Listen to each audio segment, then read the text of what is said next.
இன்றைய மெசேஜ் நீ யாருக்கு இடம் கொடுக்கிறாய்? Today's message is whom do you give place to? கர்த்தருடைய பரிசுத்த நாமத்துக்கு மகிமை உண்டாவதாக. Glory be to the holy name of the Lord. எபேசியருக்கு நிருபம் 4ஆம் அதிகாரம் 27ஆம் வசனத்தை வாசிப்போம். பிசாசுக்கு இடம் கொடாமலும் இருங்கள். பிசாசுக்கு இடம் கொடாமலும் இருங்கள் என்று சொல்லி இருக்கிறார். Neither give place to devil. ஒரு தேவனுடைய பிள்ளை பிசாசுக்கு இடம் கொடுக்கும் பொழுது அவனுடைய வாழ்வின் போக்கு மாற்றப்படுகிறது. When a person gives a place to devil, his lifestyle is changed. இன்றைய மெசேஜ் நீ யாருக்கு இடம் கொடுக்கிறாய்? Today's message is whom do you give place to? நீ எதற்கு இடம் கொடுக்கிறாய்? What are you giving place to? நீ எதற்கு இடம் கொடுக்க கூடாது? To what should you not give place to? இதை நீ சரியான விதத்தில் விளங்கிக் கொள்ள வேண்டியது அவசியம். You should rightly understand this. பிசாசை குறித்த ஒரு தெளிவான அறிவு இல்லாத பட்சத்தில் அவனுடைய ஆயுதங்கள் நமக்கு விளங்காமலே போய்விடும். If you do not have a clear knowledge of the devil, then his weapons are not known to us. எபேசியருக்கு நிருபம் 6ஆம் அதிகாரத்திலே நாம் பார்க்கும் பொழுது When we read in Ephesians chapter 6 16ஆம் வசனத்திலே verse 16, பொல்லாங்கன் எய்யும் அக்கினியாஸ்திரங்கள் என்ற ஒரு வார்த்தை சொல்லப்பட்டிருக்கிறது. we see that the fiery darts of the wicked. அவன் ஒரு அக்கினி அஸ்திரங்களை எய்வான். அதை தடுக்க நமக்கு சக்தி இல்லாவிட்டால் அது நம்முடைய வாழ்வை, ஊழியத்தை, வருங்காலத்தை அது சிதைத்து போட்டுவிடும். He is putting the fiery darts of the wicked, and if we are not aware of it, then our life will be put in shattered. இந்த வசனம் ஒரு சின்ன வசனம்தான், ஆனால் இதற்குள்ளே ஒரு பெரிய எச்சரிப்பின் சத்தம் இருந்து கொண்டிருக்கிறது. This is a small verse, but a big caution is given to us. ஏனென்றால் மனிதன் இன்னைக்கு अनेक காரியங்களுக்கு தன்னுடைய வாழ்க்கையில், ஊழியத்தில் அவன் இடம் கொடுத்து கொண்டே வருகிறான். Because man is giving place in his life and in his ministry to many things. உங்களுடைய வாழ்க்கையிலே யாருக்கு இடம் கொடுக்கிறீர்கள்? To whom are you giving place in your life? உன்னுடைய ஊழியத்திலே யாருக்கு இடம் கொடுக்கிறாய்? In your ministry, whom are you giving place to? உன்னுடைய மனதிலே நீ யாருக்கு இடம் கொடுக்கிறாய்? In your mind, whom are you giving place உன்னுடைய to? இருதயத்தில் யாருக்கு நீ இடம் கொடுக்கிறாய்? In your heart, whom are you giving place to? உன்னுடைய வீட்டிலே யாருக்கு இடம் கொடுக்கிறாய்? In your house, whom do you give place உன்னுடைய to? வாழ்வின் ஒவ்வொரு பகுதியிலும் நீ யாருக்கு இடம் கொடுக்கிறாய்? In every aspects of your life, whom are you giving place to? இந்த மெசேஜ் உனக்கு ஒரு எச்சரிப்பின் சத்தமாக கர்த்தர் பரத்திலிருந்து அனுப்புகிறார். This message is given as a caution to you. எபேசியர் சபைக்கு ஒரு எச்சரிப்பின் சத்தம் கொடுக்கப்பட்டது. பிசாசுக்கு இடம் கொடாமலும் இருங்கள். To the Ephesian church, this was the caution, neither to give place to the devil. அவனுக்கு கொஞ்சம் இடம் கொடுத்தா போதும். அவனுக்கு இருக்க இடம் கொடுத்தா அவன் படுக்க இடம் கேட்கிற ஒரு ஆள். If he should be given place to sit, then he will ask place to lie down. ஒட்டகம் சொன்னதான், என்னுடைய தலையை மாத்திரம் உள்ளே நுழைத்துக் கொள்கிறேன், உடம்பு என்ன ஆனாலும் பரவாயில்லை என்று ஒட்டகம் தன்னுடைய தலையை அந்த கூடாரத்துக்குள்ளே நுழைத்துக் கொண்டது. Camel said, give me place only to let my head inside, and it let its head into the tent. அப்படியே கொஞ்சம் கொஞ்சமாக உள்ளே வந்து கொண்டே இருக்கும். By itself it came slowly inside. இப்போ அந்த ஸ்மெல்லுல வீட்டுக்குள்ள இருக்கிறவனுக்கு உள்ளே இருக்க முடியாது. Now because of that smell, the person inside that house could not dwell. அந்த ஒட்டகத்தினுடைய பேட் ஸ்மெல்ல தாங்க முடியாம அவன் வெளியே வந்துட்டான். ஒட்டகம் இப்போ கூடாரத்துல போய் தங்கி விட்டது. He could not bear the bad smell of that camel and came outside the tent, but that camel went and laid inside the tent. இதுதான் பிசாசுனுடைய ஒரு character. This is the character of the devil. அவன் உள்ள நுழையிறதுக்கு chance கிடைக்குமான்னு பாப்பா. நீ கொடுத்து விட்டால் அடுத்த செகண்ட் உன்னுடைய வாழ்க்கையிலே அவன் புகுந்து தங்கி விடுவான். He will see if there is a chance for him to enter in. If you give him place, then he will come and dwell in you. ஒரு தேவனுடைய பிள்ளை பிசாசுக்கு இடம் கொடுக்க கூடாது. A child of God should not give room for the devil. பிசாசுக்கு இடம் கொடுக்க கூடாதுன்னு சொன்னா பிசாசு எப்படி வருவான்? If you should not give room for the devil, then how will he come in? முடியை விரித்து கொண்டு வருவானா? Will he come with his hair இல்ல உயரமாக ஒரு ஜெய்ஜாண்டிக் ஃபிகராக வருவானா? Or will he come fast with a gigantic figure? அப்படி ஒரு சூழ்நிலையில் அவன் வருவான் என்றால் நாம் அவனை எதிர்க்க முடியும், அவனை புரிந்து கொள்ள முடியும். அது தவறு, அவன் பிசாசு என்கிற ஒரு விளக்கம் நமக்கு கிடைக்கும். If he should come in such a state, then we will understand that he is devil and we will be cautious. ஆனால் இன்றைக்கு அவனுடைய தந்திரமான செயல்களை நீங்கள் அறியாதவர்கள் அல்லவே. You are not aware of the evil things or of his wily nature. ஒரு விசுவாசியானால், ஒரு ஊழியனானால் அவன் பிசாசின் தந்திரங்களை முதலாவது அறிந்திருக்க வேண்டும். If he is a believer or a worker, then he should understand the wily evil things of the devil. யுத்த களத்துக்கு நீ வரும் பொழுது எதிரியை குறித்து நீ சாதாரணமாக எடை போடக்கூடாது. When you come to the warfare, you should not be dealing in an ordinary manner with the enemy. உலகத்துல சொல்லுவாங்க, சின்ன பாம்பா இருந்தாலும் பெரிய கம்பெடுத்து அடிக்கணும்னு சொல்லுவாங்க. May it be a small serpent, you should beat it with a big stick. பிசாசு எப்படி வருவான் என்று உனக்கு தெரியாது, தெரிந்திருந்தால் நீ ஜெயித்து விடுவாய். If you know how the devil is coming in, then you will be overcoming it. காயினுக்குள்ளே பொல்லாங்கன் உள்ளே நுழைந்தான். Into Cain came the evil one.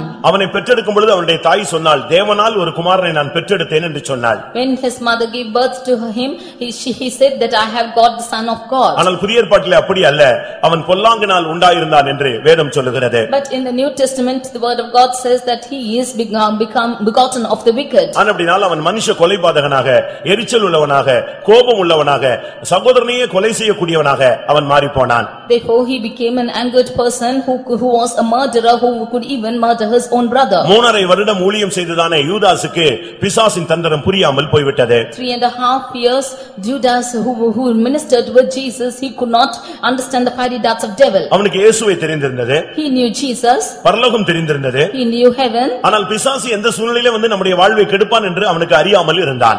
but he was unaware of the situation where Satan will come and destroy his life. கடைசியில் அவனுக்குள்ளே பிசாசு புகுந்த சூழ்நிலை என்ன தெரியுமா? Finally, what situation that Satan entered him? ராபோஜனத்தில் தான் உள்ளே புகுந்தான். It entered in the holy table. அவர் அந்த துணிக்கையை நினைத்து அவனுக்கு கொடுத்தார், அவன் அதை புசித்தான், சாத்தான் அவனுக்குள் புகுந்தான். When he took the bread and gave to him, then that Satan entered into him. எப்படி ஒரு கிறிஸ்து ஒரு மனிதனுக்குள்ளே வரும்பொழுது அவனை கிறிஸ்துவை போல மாற்றுகிறாரோ, அதுபோல பிசாசு ஒரு மனிதனுக்குள்ளே வரும்பொழுது அவனை பிசாசாகவே மாற்றுகிறான். However, when Christ comes into a man, he changes him like himself.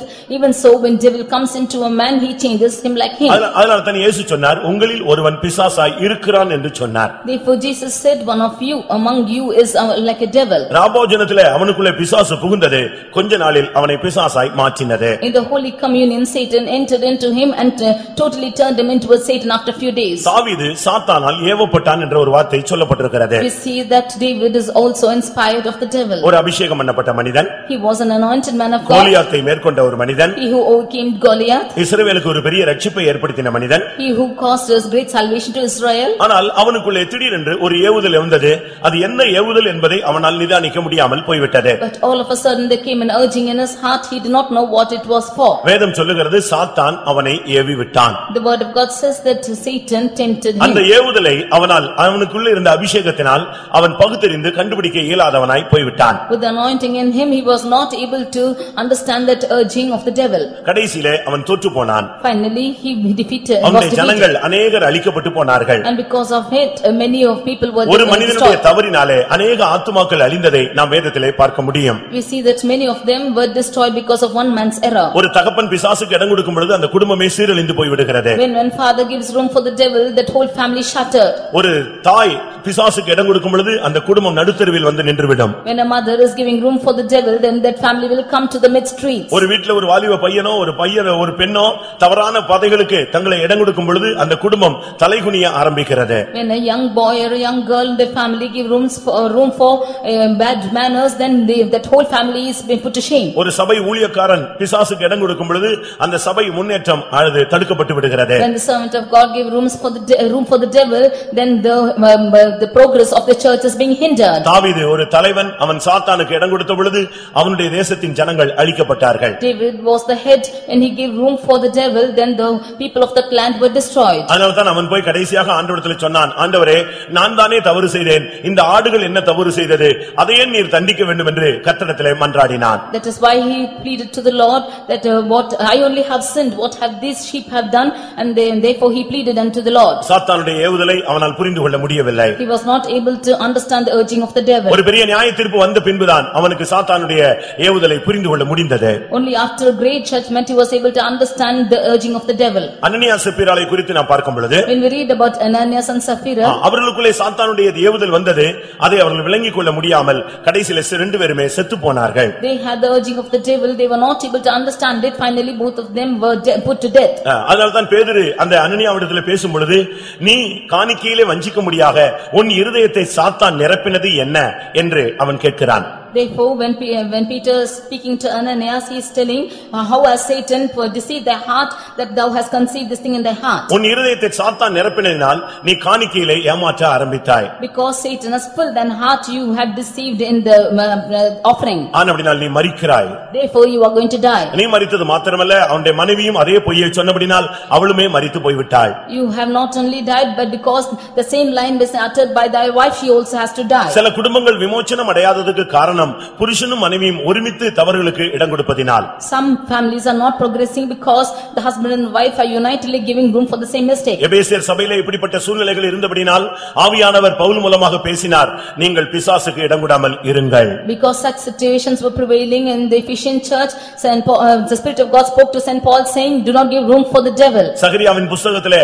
ஒரு பிரதான ஆசாரியனுடைய வாழ்க்கை சித்தரிக்கப்பட்டிருக்கிறது. The life of a high priest has been stated in the book of Zechariah. அவன் தேவ சந்நிதியிலே போய் நின்ற பொழுது சாத்தான் அவனுக்கு தீங்கு செய்யும்படியாக அவனுடைய வலது பக்கத்திலே வந்து நின்று கொண்டிருந்தானாம். When he went to the presence of God, the Satan came to and stood on his right hand to accuse him. அவன் தேவ சமூகத்துக்கு வந்து விட்டான், ஆனால் சாத்தானும் அவனுக்கு பின்னாக வந்து விட்டான். He came to the presence of God, but even Satan came to his right hand. சகரியா 3ஆம் அதிகாரத்திலே நீங்கள் இதை வீட்டிலே படித்துக் கொள்ளுங்கள். You can read this in Zechariah chapter 3. அங்கே அவனுக்கு தீங்கு அவன் ஒரு வல்லமையுள்ள ஒரு ஊழியன், ஆனால் அவனுக்கு தீங்கு செய்ய முடியாத சாத்தான் அவனை பின்தொடர்ந்து கர்த்தருடைய சன்னிதானத்துக்கே வந்து நின்று விட்டான். He was a powerful servant of God, but in order to accuse him, Satan came and stood on his right hand. என்ன நடந்தது? What happened? கர்த்தர் கிருபையாக அந்த சாத்தானை கடிந்து கொண்டு இவனுடைய அழுக்கு வஸ்திரத்தை மாற்றி சிறந்த வஸ்திரங்களை கொடுத்து சாத்தானுடைய கண்ணியிலிருந்து அவனை தப்புவித்தார். The Lord by his grace, he rebuked the Satan and gave him a change of his raiment, and he caused him to change his filthy clothes. சுபாவங்கள் மூலமாய் உள்ளே வருவான். By the characters he will come inside. கர்த்தருடைய பந்தி மூலமாய் உள்ளே வருவான். Through the Lord's communion he will come inside. சில ஏவுதல் கொடுத்து உனக்குள்ளே வருவான். He will give you certain urging and come inside you. காணிக்கை மூலமாக உனக்குள் வருவான். Through the offerings he might come inside you. உன்னுடைய சுய நீதியின் மூலமாய் அழுக்கு வஸ்திரங்கள் மூலமாய் உன்னோடு கூட வருவான். Through your self righteousness or filthy garments he might come inside you. அடுத்து உன்னோடு பேச கூட அவனுக்கு நீ இடம் கொடுக்க கூடாது. Nextly you should not give room for him to speak. Mark 1ஆம் அதிகாரம் 34ஆம் வசனத்திலே சாத்தான் அங்கே பிசாசு பிடித்த மனிதன் பேச ஆரம்பித்தான், இயேசு அவனை பேச இடம் கொடுக்கவில்லை. In Mark 1:34 we can see that the man who was possessed by devil he began to speak, but Jesus did not admit him. சாத்தான் உன்னோடு பேசுவான். Satan will speak. பேச்சு ஒரு சாத்தானுடைய ஒரு பெரிய ஆயுதம். The speaking is a great weapon of the devil. மௌனம் பரிசுத்தவான்களுடைய ஒரு ஆயுதம். The silence is the weapon of the saints. புத்திமான்கள் இந்த காலங்களிலே மௌனமாய் இருக்க வேண்டும். The wise should be remain silent these days. பேசாமல் இருப்பதினால் மூடன் ஞானியாக எண்ணப்படுவான், பேசுகிறதனால் ஞானி மூடன் என்று எண்ணப்படுவான்.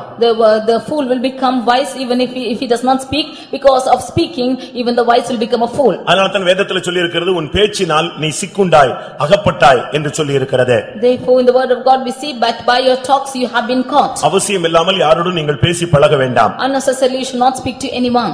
chatting dating la நீ போனினா உன்னுடைய வாழ்க்கை சீரழிந்து போய்விடும். If you go into chatting then your life will be disaster. அவசியமில்லாத நபர்களோடு பேசாதிருங்கள். With unwanted friends do not speak. புதிய ஃப்ரெண்ட்ஸ்களை நீங்கள் ஏற்படுத்திக் கொள்ளாதிருங்கள். Do not encourage new friends. வயதுக்கு மிஞ்சினவர்களோடு நீங்கள் பழக வேண்டாம். You do not go beyond your limits of age to ஊழியர்களாக இருந்தாலும் சரி விசுவாசிகளாக இருந்தாலும் சரி. May be the servants of God or believers. உறவு முறையாக இருந்தாலும் சரி அந்நியனாக இருந்தாலும் சரி. May be it your relative or a stranger. வேலை ஸ்தலமாக இருந்தாலும் சரி பக்கத்து வீடாக இருந்தாலும் சரி. May it be a work spot or your neighbor. உங்களால் அவர்களுக்கு பல காரியங்கள் ஆனாலும் சரி அவர்களால் உங்களுக்கு பல காரியங்கள் ஆனாலும் சரி. May things be happening through you or may things be happening through them. உன்னுடைய பேச்சு நீ அதுக்கு இடம் கொடுத்தால் சத்துரு உனக்குள்ளே உன்னுடைய வாழ்க்கையை சிதைத்து போட்டு விடுவான். If you give room for your talking then Satan will scatter you. இங்கே எபேசியர் சபையை பார்த்து பவுல் பேசுகிறார், நீங்கள் பிசாசுக்கு இடம் கொடாமல் இருங்கள். Now looking unto the Ephesian church, Saint Paul says do not give room for the devil. அருமையானவர்களே, நீங்கள் பிசாசுக்கு உங்களுடைய வாழ்க்கையிலே இடம் கொடுத்திருக்கிறீர்களா? Dear beloved, have you given room for the devil in your life? கோபத்தின் மூலமா இடம் கொடுத்திருக்கிறீர்களா? Through anger have you given place for devil? சுத்திகரிக்கப்படாமல் துணிந்து பராபோஜனம் எடுத்ததினால் இடம் கொடுத்திருக்கிறீர்களா? Because of unsanctification and because you have voluntarily taken communion have you given place for சாத்தானுடைய devil? ஏவுதலை நீங்கள் புரிந்து கொள்ளாமல் இடம் கொடுத்திருக்கிறீர்களா? Without understanding the urging of the devil have you given place to devil? காணிக்கையிலே வஞ்சித்து பிசாசுக்கு இடம் கொடுத்திருக்கிறீர்களா? Having deceiving the offering have you given place for devil? சுய நீதியை பேசி உங்களுடைய நீதியை உயர்த்தி நீங்கள் கர்த்தருடைய சத்தத்துக்கு செவிகொடாமல் பிசாசுக்கு இடம் கொடுத்திருக்கிறீர்களா? Speaking your own self righteousness and exalting yourself have you given room for the place to devil? வீணாக பேசி பேசி பேசி உன்னுடைய வாழ்க்கையிலே பிசாசுக்கு இடம் கொடுத்திருக்கிறாயா? With unnecessary talks have you given room for the devil?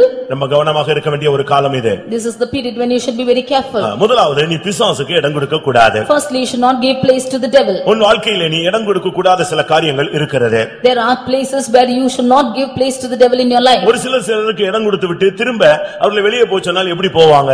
Some of them give place to them and how will they go when you ask them to go out? நாயை கொண்டு வந்து நடுவீட்ல வச்சு நீ பராமரிச்சா அது எப்படி வெளியே போகும்? If you should preserve the dog then the mid house, how will it go out? அது பிறகு வெளியே போகுமா? Will it go? அதுக்கு நீ மெத்த கொடுக்கற, You are giving it a bed அது உன் கூடயே படுத்துக் கொள்கிறது, and it's sleeping with you. உன் பிளேட்லயே சாப்பிடும். It's eating in your plate. இப்படிதான் நீங்க கெட்ட பழக்கவழக்கங்களை நீங்கள் கொண்டு வருகிறீர்கள். That is how you bring evil characters in you. அவசியம் இல்லாதவர்களை உங்கள் வீடுகளிலே கொண்டு வந்து நீங்கள் இப்படி பழகி விட்டு கடைசியிலே குடும்பம் கெட்டுப்போன பின்பு பலரை நீங்கள் குற்றம் சாட்டுகிறீர்கள். You are bringing bad practices in your houses and finally when that family is spoiled then you are blaming the others. வாலிப சகோதர சகோதரிகள், நீங்கள் அவசியம் இல்லாதவர்களை உங்களுடைய நண்பர்களை உங்கள் வீடுகளுக்கு அழைத்து போக கூடாது. Young brothers and sisters should not take unnecessary friends to your houses. குடும்பத்தில் இருக்கிறவர்கள் மற்ற குடும்பத்தாரை நீங்கள் உங்களுடைய வீடுகளிலே அவசியம் இல்லாமல் உங்கள் வயதுக்கு ஒத்தவர்களை நீங்கள் அழைத்து போக கூடாது. Those who are in families should not invite people of other families into your houses unnecessarily. பின்பு வாழ்க்கை தோற்று போன பின்பு யார் ஜெபித்தாலும் உனக்கு காரியம் வாய்க்காது. Finally when you are defeated in your life, whoever prays nothing will prosper. ஏனென்றால் வாழ்க்கை உன் கையை விட்டு மிஞ்சி போய்விட்டது. Because the life is going beyond your reach. Friends கொண்டு வந்து வீட்ல சாப்பாடு போடுன்னு சொல்லி பொங்க சொல்லி நீ 3 நாள் அங்க தங்க வைத்து சாப்பாடு நேரத்துல எல்லாம் அவனை கூப்பிட்டுட்டு வீட்டுக்கு வரக்கூடாது. You should not bring your friends into your houses and make them to stay for 3 days and you boil rice and give to them. நீ யூரோப்பியன் கல்ச்சர்ல பிறந்து வளர்ந்த ஆள் கிடையாது. You are not born and brought up in an European culture. Bible படியே நீ வளர்க்கப்பட வேண்டியது அவசியம். You should be grown up in the Bible manner. இங்கே எபேசியர் சபை பிசாசுக்கு இடம் கொடுக்க अनेक வாய்ப்புகள் இருந்தபடியால் ஒரு எச்சரிப்பு அங்கே கொடுக்கப்பட்டது. There were many rooms for the devil in the Ephesian church, therefore they were given a caution. கர்த்தருடைய பரிசுத்த நாமத்துக்கு மகிமை உண்டாவதாக. Glory be to the holy name of the Lord. உன்னுடைய வாழ்க்கையிலே எப்பொழுது நீ சாத்தானுக்கு இடம் கொடுத்திருக்கிறாய் என்பதை சிந்தித்து பார். அப்பொழுது இருந்துதான் உன்னுடைய வாழ்க்கையிலே பிரச்சனைகளும் குழப்பங்களும் அதிகரித்திருக்கும். You analyze yourself as to when you have given room for the devil, only from then started confusions, problems in your life. தேவனுக்கு நீ இடம் கொடுத்திருக்கிற வரை சமாதானமும் இளைப்பாறுதலும் நிம்மதியும் அண்டர்ஸ்டாண்டிங்கும் இருந்து கொண்டே இருக்கும். As long as you have given room for God in your life, then always there will be peace, joy and rest in your life. பிசாசுக்கு இடம் கொடுத்த அடுத்த நிமிடத்திலிருந்து உன்னுடைய வாழ்க்கை பாபேலாக குழப்பமயமாக மாறி இருக்கும். The next moment you have given room for the devil, then your life will become a Babel or a place of confusion. இரண்டாவது, ஒரு பிள்ளை எதற்கு இடம் கொடுக்க கூடாது? Secondly, to what should not a child of God give place to? யோபு 10ஆம் அதிகாரம் 1ஆம் வசனத்தை பார்க்கும் பொழுது Job 10:1. அவன் சொல்லுகிறான், நான் துயரத்துக்கு இடம் கொடுத்து விட்டேன். He says that I have given place for bitterness. பிசாசுக்கு நீ இடம் கொடுத்தேன்னு சொன்னா அடுத்து நீ துயரத்துக்கு இடம் கொடுப்பாய். If you give room for Satan, then nextly you will give room for worry in your life. பிசாசினுடைய ஒரு முக்கியமான ஆயுதம் அது துயரம், துக்கப்படுத்துவது. One of the weapon of Satan is weariness. அது உள்ளே வரும் பொழுது உன்னுடைய வாழ்க்கை மிகவும் வேதனைக்குள்ளே கடந்து போக ஆரம்பிக்கும். When it comes into your life, then your life will go into much pain. இன்னைக்கு எத்தனை பேர் துயரத்துக்கு இடம் கொடுத்திருக்கிறீர்கள்? Today how many of you have given room for weary? கர்த்தருக்குள் மகிழ்ச்சியா இருப்பதுதான் நம்முடைய பலனாக இருக்கிறது. To be joyous in the Lord is our strength. ஒன்றுமே இல்லாத இருக்கும் பொழுது நான் எப்படி கர்த்தருக்குள்ளே சந்தோஷமா இருக்க முடியும் என்று நீ கேள்வி எழுப்பலாம். You might ask a question as to when nothing is found, how can be joyous in the Lord? பிரியமானவர்களே, அப்படி அல்ல.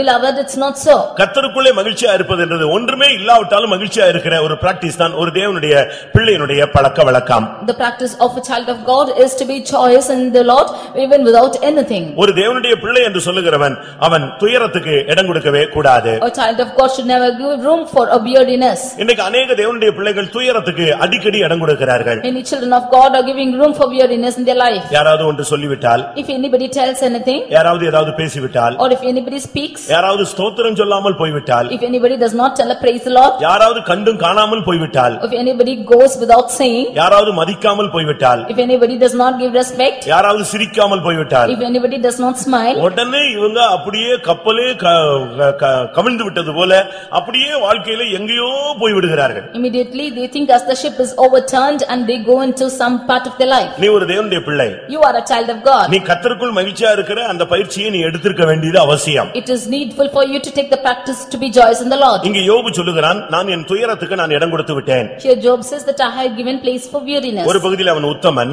He was upright. மற்றொரு பகுதியில் அவன் சன்மார்க்கன், On the other side he was மற்றொரு பகுதியில் பார்க்கும் பொழுது அவன் பொல்லாப்புக்கு விலகினவன், he was departing from evil, இன்னொரு விதத்தில் அவன் தேவனுக்கு பயந்தவன். and on the other hand he was fearing the Lord. ஆனால் இவைகள் நான்கும் அவனுக்கு அனுகூலமா இருக்கும் பொழுது அவன் நல்லவனே. He was, when all these four things were on his part, then he was joyous. ஆனால் இப்பொழுது சூழ்நிலைகள் மாறின பொழுது துயரத்தின் ஆவி அவனை தாக்க ஆரம்பித்தது. But when situations changed, the spirit of weariness came and attacked him. நீ எல்லாவற்றையும் இழந்து போய் விட்டாய். He lost everything. இனி உன் வாழ்க்கை முடிந்து விட்டது. Now your life is going to be end. உன் பிள்ளைகள் மரித்து விட்டார்கள். Your children have died. உன் குடும்பம் உன்னை வெறுத்து விட்டது. Your family has hated you. உன் வசதி வாய்ப்பை இழந்து போய் விட்டாய். You have lost all your facilities. இனி வாழ்க்கையில முன்னேற்றம் இல்லை. There is no more progress in your life. இனி எந்த விதத்திலும் உனக்கு முன்னேற்றம் கிடையாது. You have no progress anymore. இனி உனக்கு யாரும் கை கொடுக்க மாட்டார்கள். Nobody will give hand to you. இப்படி எல்லாம் பிசாசு அவனோடு இடைப்பட்டு அவனை குழப்பின பொழுது அவன் துயரத்துக்கு இடம் கொடுத்து விட்டான். Saying so, when Satan has confused him, he gave room for weariness. ஒன்றை நீங்கள் புரிந்து கொள்ளுங்கள், அவன் எய்கிற ஒரு அக்கினி அஸ்திரத்தினுடைய ஒரு பகுதிதான் இந்த துயரம். This weariness is a fiery dart which he is spreading. இப்ப பிரசங்கம் கேட்டாலும் உனக்கு துயரம் போக மாட்டேங்குது. Even if you hear the message, this weariness is not பைபிளை going out. படிச்சாலும் துயரம் போக மாட்டேங்குது. Even when you read the word of God, you are not able to get out of this ஏனென்றால் weariness. நீ அந்த வல்லமைக்கு இடம் கொடுத்து விட்டாய். Because you have given room for this இப்ப power. என்ன சம்பவிக்குது? தேவ சமூகத்தை விட்டு விலகுகிறாய். Now you are departing from the presence of God. பிரியமானவர்களே, அப்படி அல்ல. Beloved, it's not ஒரு so. தேவனுடைய பிள்ளையை துயரம் என்கிற சக்தி தாக்கும் பொழுது அவன் பைபிளை வாசித்தா அந்த துயரம் நீங்கும். When a person, a child of God is affected by weariness, when he reads the word of God, this will depart. தேவ சமூகத்துக்கு போனால் அவனுக்கு துயரத்துக்கு பதிலாக கர்த்தர் ஆனந்த தைலத்தை தருவார். When he goes to the presence of God, instead of this weariness, the Lord will give him oil of gladness. ஏசாயா 61:3 நாம் பார்க்கும் பொழுது Isaiah chapter 61:3, துயரப்படுகிறவர்களுக்கு ஆறுதலை அவர் கொடுக்கிறார். he is giving comfort to the ones who are weary. துயரத்துக்கு பதிலாக ஆனந்த தைலத்தை கர்த்தர் கொடுக்கிறார். Instead of sorrow, he is giving oil of gladness. அதனால நீ காத்திருப்பு கூட்டத்துக்கு வான்னு சொல்றோம். That is why we ask you to come for காத்திருப்பு கூட்டத்துக்கு வராம நீ பரலோகத்துக்கு போகணும்னு நீ சிந்திக்க கூடாது. You should not think to go to heaven without coming for tarrying காத்திருப்பு meeting. கூட்டத்துக்கு வரும் பொழுது நீ கர்த்தருக்கு காத்திருக்கிறாய், நீ புதுபலன் அடைந்து செட்டைகளை அடித்து உயர எழும்புகிறாய். When you come for the tarrying meeting, you are waiting for the Lord and you are filled with the joy of the Lord and fly in high places. அந்த அபிஷேகத்தினுடைய ஒரு பகுதிதான் ஆனந்த தைலம். On a part of this anointing is the oil of joy. உம்முடைய தோழரை பார்க்கிலும் உம்மை ஆனந்த தைலத்தினால் அவர் அபிஷேகம் பண்ணினார். More than your friends, he has anointed you with the oil of gladness. உலக கவலையை மறக்கிறதுக்கு தான், துயரத்தை மறக்கத்தான் பரிசுத்த ஆவியானவர் நமக்கு ஆறுதலாய் வருகிறார். That you might forget the mourning, the Holy Spirit is coming into you as the oil of gladness. நமக்கு இந்த உலகத்துல எந்த விதமான சந்தோஷமும் கிடையாது. We have no other joy in this world. அதனால நீங்க காத்திருப்புறதுக்கு வா, ஒரு மணி நேரம் முழங்கால் போடு, கர்த்தருடைய சமூகத்துல உன் துயரத்தை இறக்கி வை, ஆண்டவருடைய சமூகத்துல நீ ஆனந்த தைலத்தினால் அபிஷேகம் பண்ணப்படுவாயாக.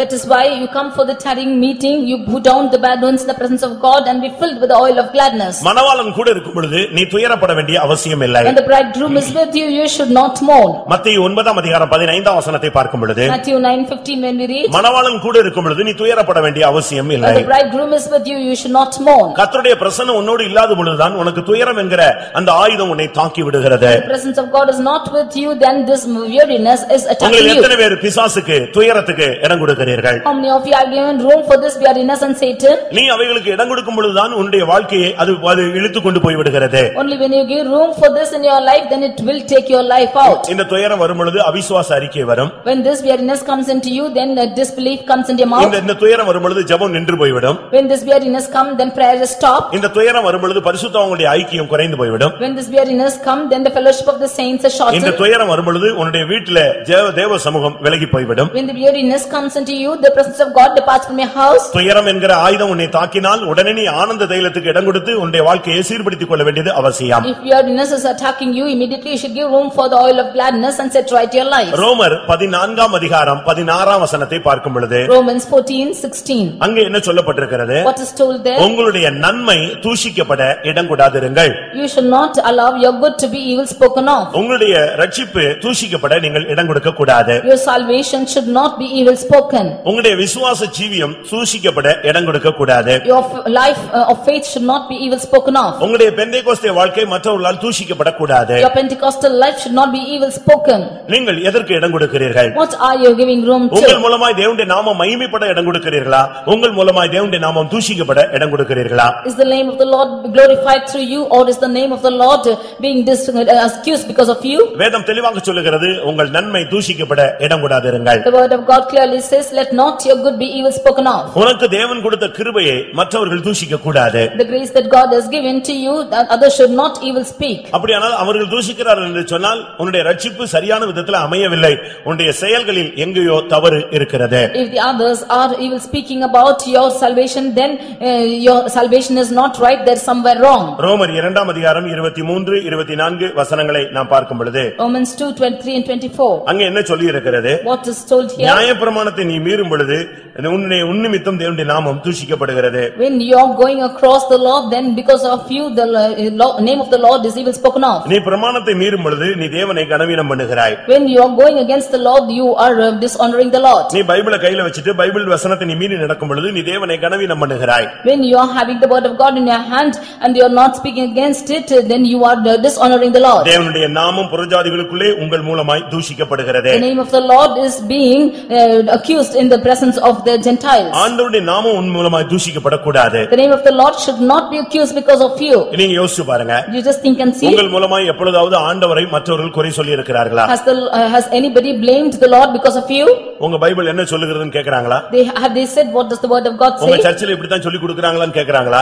Do they say that do they teach in your church like this? அப்பொழுதெல்லாம் தேவன் எவ்வளவு வேதனைப்படுவார் என்று யோசிக்கிறீர்கள்?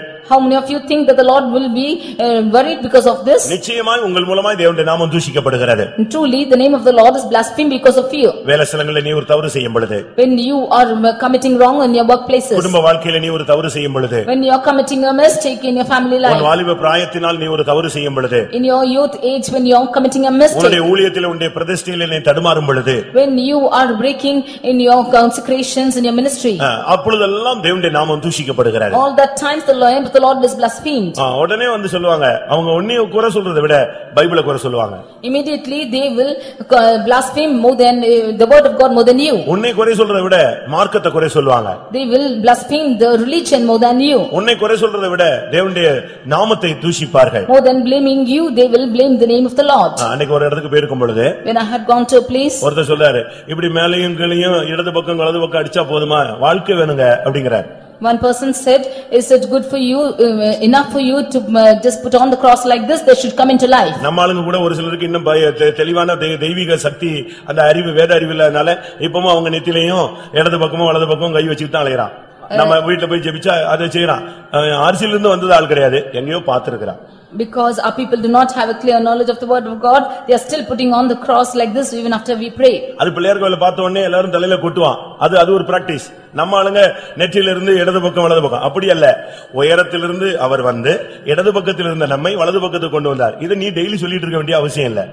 You should not every day keep telling this, that the Lord has come from on high and has brought you even from the left even to the right.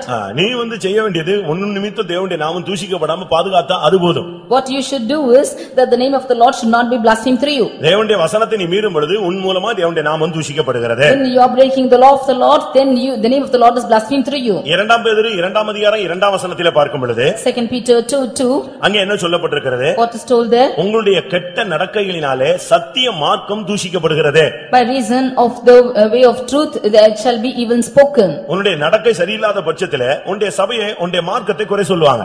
Because your way is not right, then the religion is evil spoken of. அவங்களுக்கு ரொம்ப சிம்பிளா பேச வேண்டியது உன்னுடைய சபையை தான் ஈஸியா பேசுவாங்க. They will easily speak wrong of your church. அது அவருடைய உரிமை. That is their right. ஆனா அதுக்கு இடம் கொடுத்தது நீதான் நியாயம் தீர்க்கப்பட வேண்டும். But you who have given room for this should be justified. உன்னுடைய நடக்கையை ரொம்ப கவனிப்பாங்க. You should be very careful in your ways. நீ நினைச்சுக்க கூடாது நம்மள யாருமே பார்க்கலன்னு சொல்லி. You do not think that nobody is watching you. அப்படி செய்ய கூடாது. Do not think like that. இந்த பூனை வந்து கண்ணை மூடிக்கொள்ளுமா? The cat will close its eyes. என்னன்னு கேட்டா என்ன சொல்லும்? உலகமே இருண்டு போயிருக்குன்னு. அப்படி அல்ல, நீ கண்ணை மூடினால அப்படி தெரியுது. நீ நினைக்கிற நீ செஞ்சதை யாருமே பார்க்கல கேட்கலன்னு. நீ அங்க செஞ்ச அடுத்த செகண்ட் நெட் மாதிரி எனக்கு வந்துருது.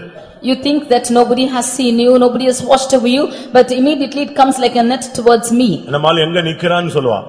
He will say, look, that boy standing there. நீ தவறு செய்றியோ இல்லையோ அடுத்த செகண்ட் அவனை பத்தி ரிப்போர்ட் வந்து கொண்டே இருக்கும். Whether you are committing wrong or not, next moment that report is coming to me. ஒரு நாள் காலையில 5:30 மணிக்கு ஒரு ஃபெய்த்தமுக்கு ஒரு phone. One day morning 5:30 there was a phone call. நம்ம விசுவாசியை பார்த்தோம் பாஸ்டர், அவர் சிகரெட் குடிச்சிட்டு போயிட்டு இருக்காரு. I saw a believer, he is smoking and going. இவனுக்கு பார்த்த உடனே இவனுக்கு சொல்லாம இருக்க முடியாது. ஏன்னா இவன் இன்னும் வந்து ரகசியங்களை காக்கக்கூடிய அந்த கிருபை இல்லாத ஒரு ஆள், ஓட்டவாய். He was a person who could not keep the secrets, therefore he could not be without telling.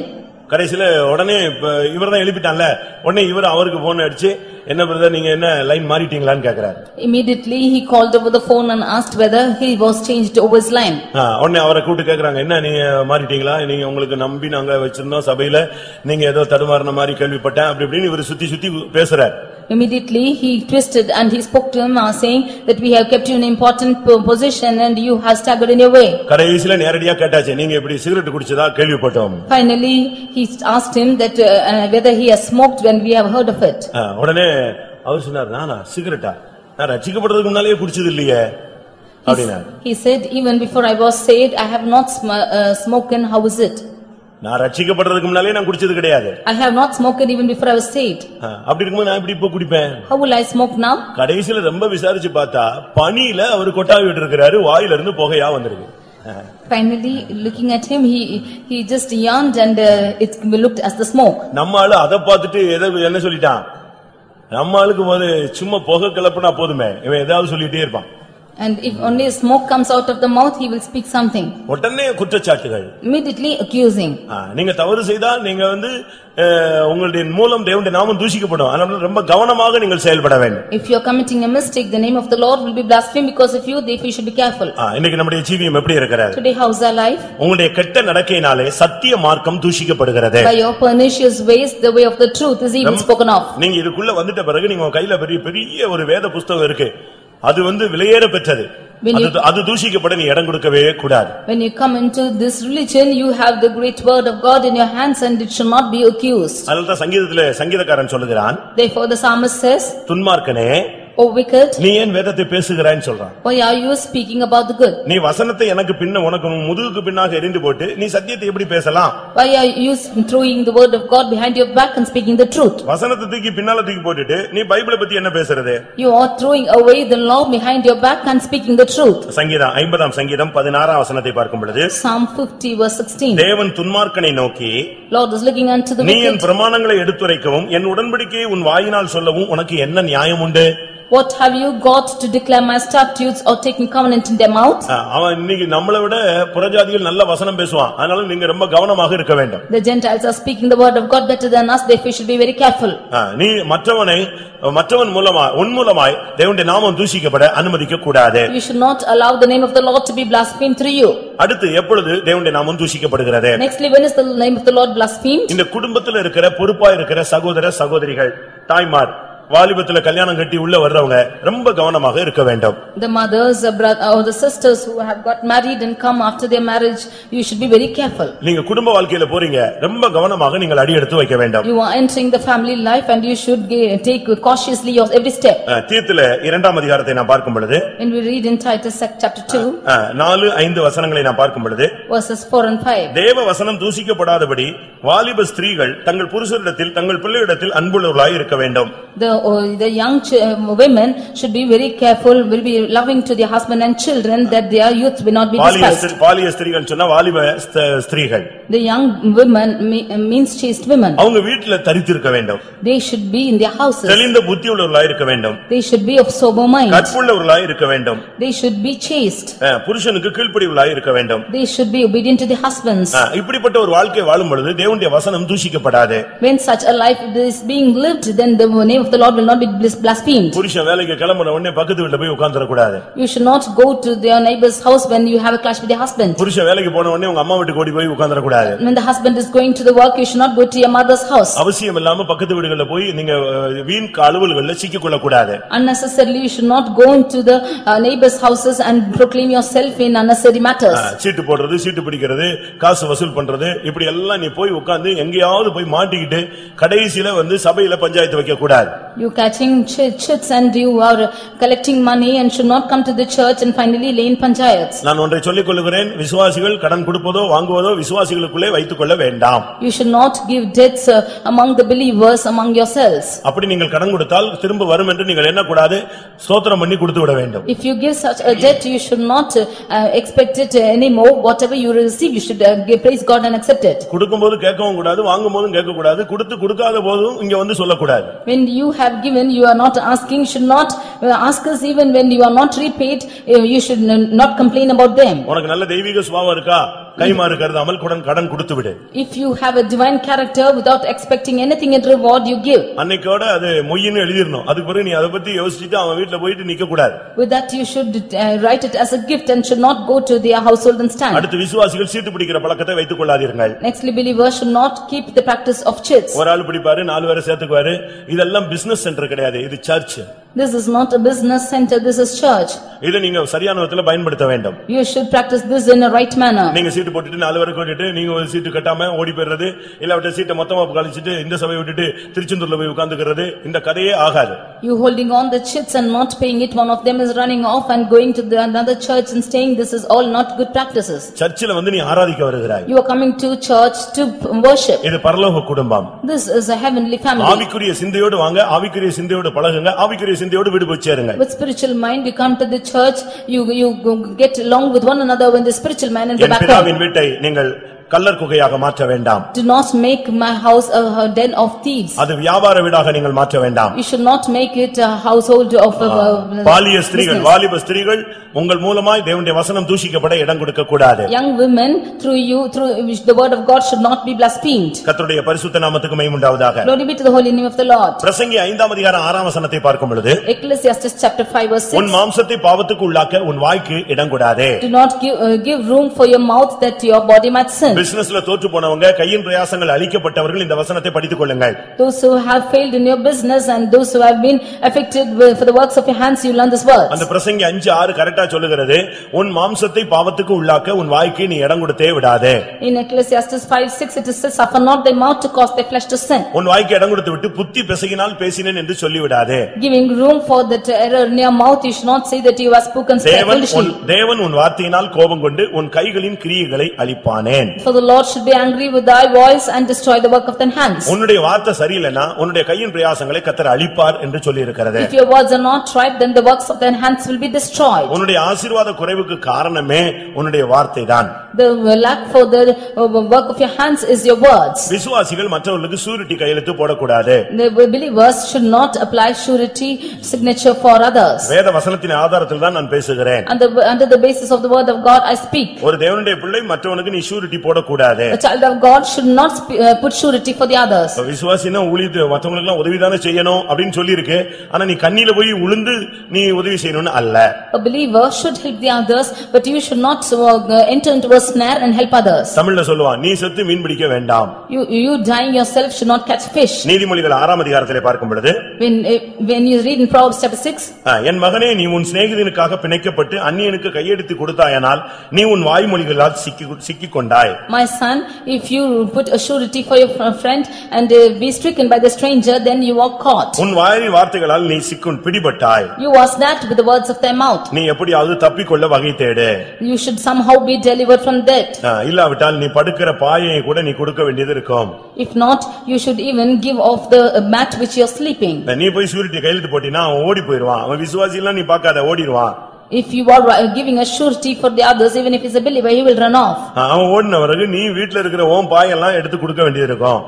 When he is running, then you should even take off the mats from your house and give him. இப்படிதான் வேதம் சொல்லுகிறது. That is how the word of God says. அதனால நீ யாருக்காகவும் நீ கையெடுத்து கொடுத்து விடாதே. Therefore you do not sign for anybody else. நீதிமொழிகள் 22ஆம் அதிகாரம் 26ஆம் வசனத்தை பார்க்கும் பொழுது, Proverbs 22:26, கையடித்து உடன்பட்டு கடனுக்காக பிணைப்படுகிறவர்களில் ஒருவன் ஆகாதே. Be not one of them that strike hands or of them that are sureties for debts. கையடித்துனா கையெழுத்து போட்டு நீ கடனுக்காக யாருக்காவது சூரிட்டில சிக்கி விடாதே. Striking hands is applying signature and should not be in surety for debts. அடுத்த வசனம் சொல்லுது, நீ படுத்திருக்கும் படுக்கையும் அவன் எடுத்துக்கொள்ளுவான். For he will even take away the bed from thee. அதனால சூரிட்டி போட்டேன், விசுவாசிக்கு கையெழுத்து போட்டேன், இந்த கதையெல்லாம் இங்க வந்து சொல்லாதே. Therefore do not come and state that you have put the surety signature for others. வாழ வழி தெரியலன்னா பைபிளை நல்லா படி. If you have to know the way to live, read the word of God. அதுக்கு கர்த்தர் உனக்கு அது மூலமாய் உன்னோட அழகாக பேசுவார். Then he will speak to you beautifully. உன் வாய்க்கு இடம் கூடாதே. You do not give room for your mouth. உன்னுடைய வார்த்தை ரொம்ப கவனமாக இருக்க வேண்டும். Be careful with your words. வார்த்தை தவறிச்சுனா உடனே மன்னிப்பு கேட்டு அதை சரிப்படுத்தி விடு. If your words make an error, then you rectify immediately. 1 தீமோத்தேயு 1:6 நாம் பார்க்கும் பொழுது 1 Timothy 1:6. இதைத்தான் புதிய ஏற்பாட்டில் பவுல் பேசுகிறார். That is what Saint Paul speaks in the New Testament. வீண் பேச்சுக்கு இடம் கூடாமல் இருங்கள். Do not give room for vain jangling. அவசியமில்லாத பேச்சுகளை நீங்கள் பேச வேண்டாம். Do not speak unwanted words. மிஞ்சின காரியங்களில் நீங்கள் தலையிட வேண்டாம். Do not interfere in unwanted matters. பெரிய காரியங்களை நீங்கள் பேச வேண்டாம். Do not speak in big matters. மனுஷர் பேசும் ஒவ்வொரு வீணான வார்த்தைக்கும் கணக்கு கொடுக்க வேண்டும். For you have to give account for every vain word you speak. மனுஷன் பேசும் ஒவ்வொரு வீணான வார்த்தைக்கும் அவனுக்கு நியாய தீர்ப்பு உண்டு. There is a judgment for every vain word that man speaks. நம்முடைய ஒவ்வொரு வார்த்தையும் தேவன் கணக்குல வைத்துக் கொண்டே வருவார். God has every word of us is in his account. மனுஷன் கேட்கிறானோ இல்லையோ நீ பேசுகிற வார்த்தையை கர்த்தர் கேட்கிறார். Whether you speak, whether the man hears or not, God hears what you speak. நீ பேசுற ஒவ்வொரு வார்த்தைக்கும் மத்தேயு 12:36 பார்க்கும் பொழுது Matthew 12:36. மனுஷன் பேசும் வீணான வார்த்தை யாவையும் குறித்து நியாய தீர்ப்பு நாளிலே கணக்கு ஒப்புவிக்க வேண்டும். For every idle word that man shall speak, he shall give account thereof in the day of judgment. ஒரு சிலருக்கு இந்த பழைய கதைகளை பேசுறது ரொம்ப இன்ட்ரெஸ்டா இருக்கும். Some of them are interested in speak about old fable stories. தான் குடும்ப கதைனா ரொம்ப கதையெல்லாம் பேசுவாங்க. They are very interested in fable stories. சொந்தம் சொந்தம் சொந்தம் சொந்தம் அது நமக்கு அந்த முறை என்ன சொல்றானே நமக்கு புரியாது. இவன் பாட்டு சொல்லிட்டே இருப்பான். They will speak about every relations, we will not understand what they speak. ஒரு சிலருக்கு வயசு 15 தான் ஆனா கிழவி மாதிரி பேசுறதை நீங்க பாத்துக்கலாம். You can see that some of them are only 15 years but they speak as an old woman. நான் சொல்லல பைபிள் தான் அதையும் சொல்லுது. The word of God only speaks like this. அப்படிதானே? Is it not so? 1 தீமோத்தேயு 6:20-21 வசனங்கள்ல பாத்தீங்கன்னா சீர்கேடு கிழவிகள் பேச்சு கொள்கையின் விபரீதங்கள் இவைகளை விட்டு நீ விலகு.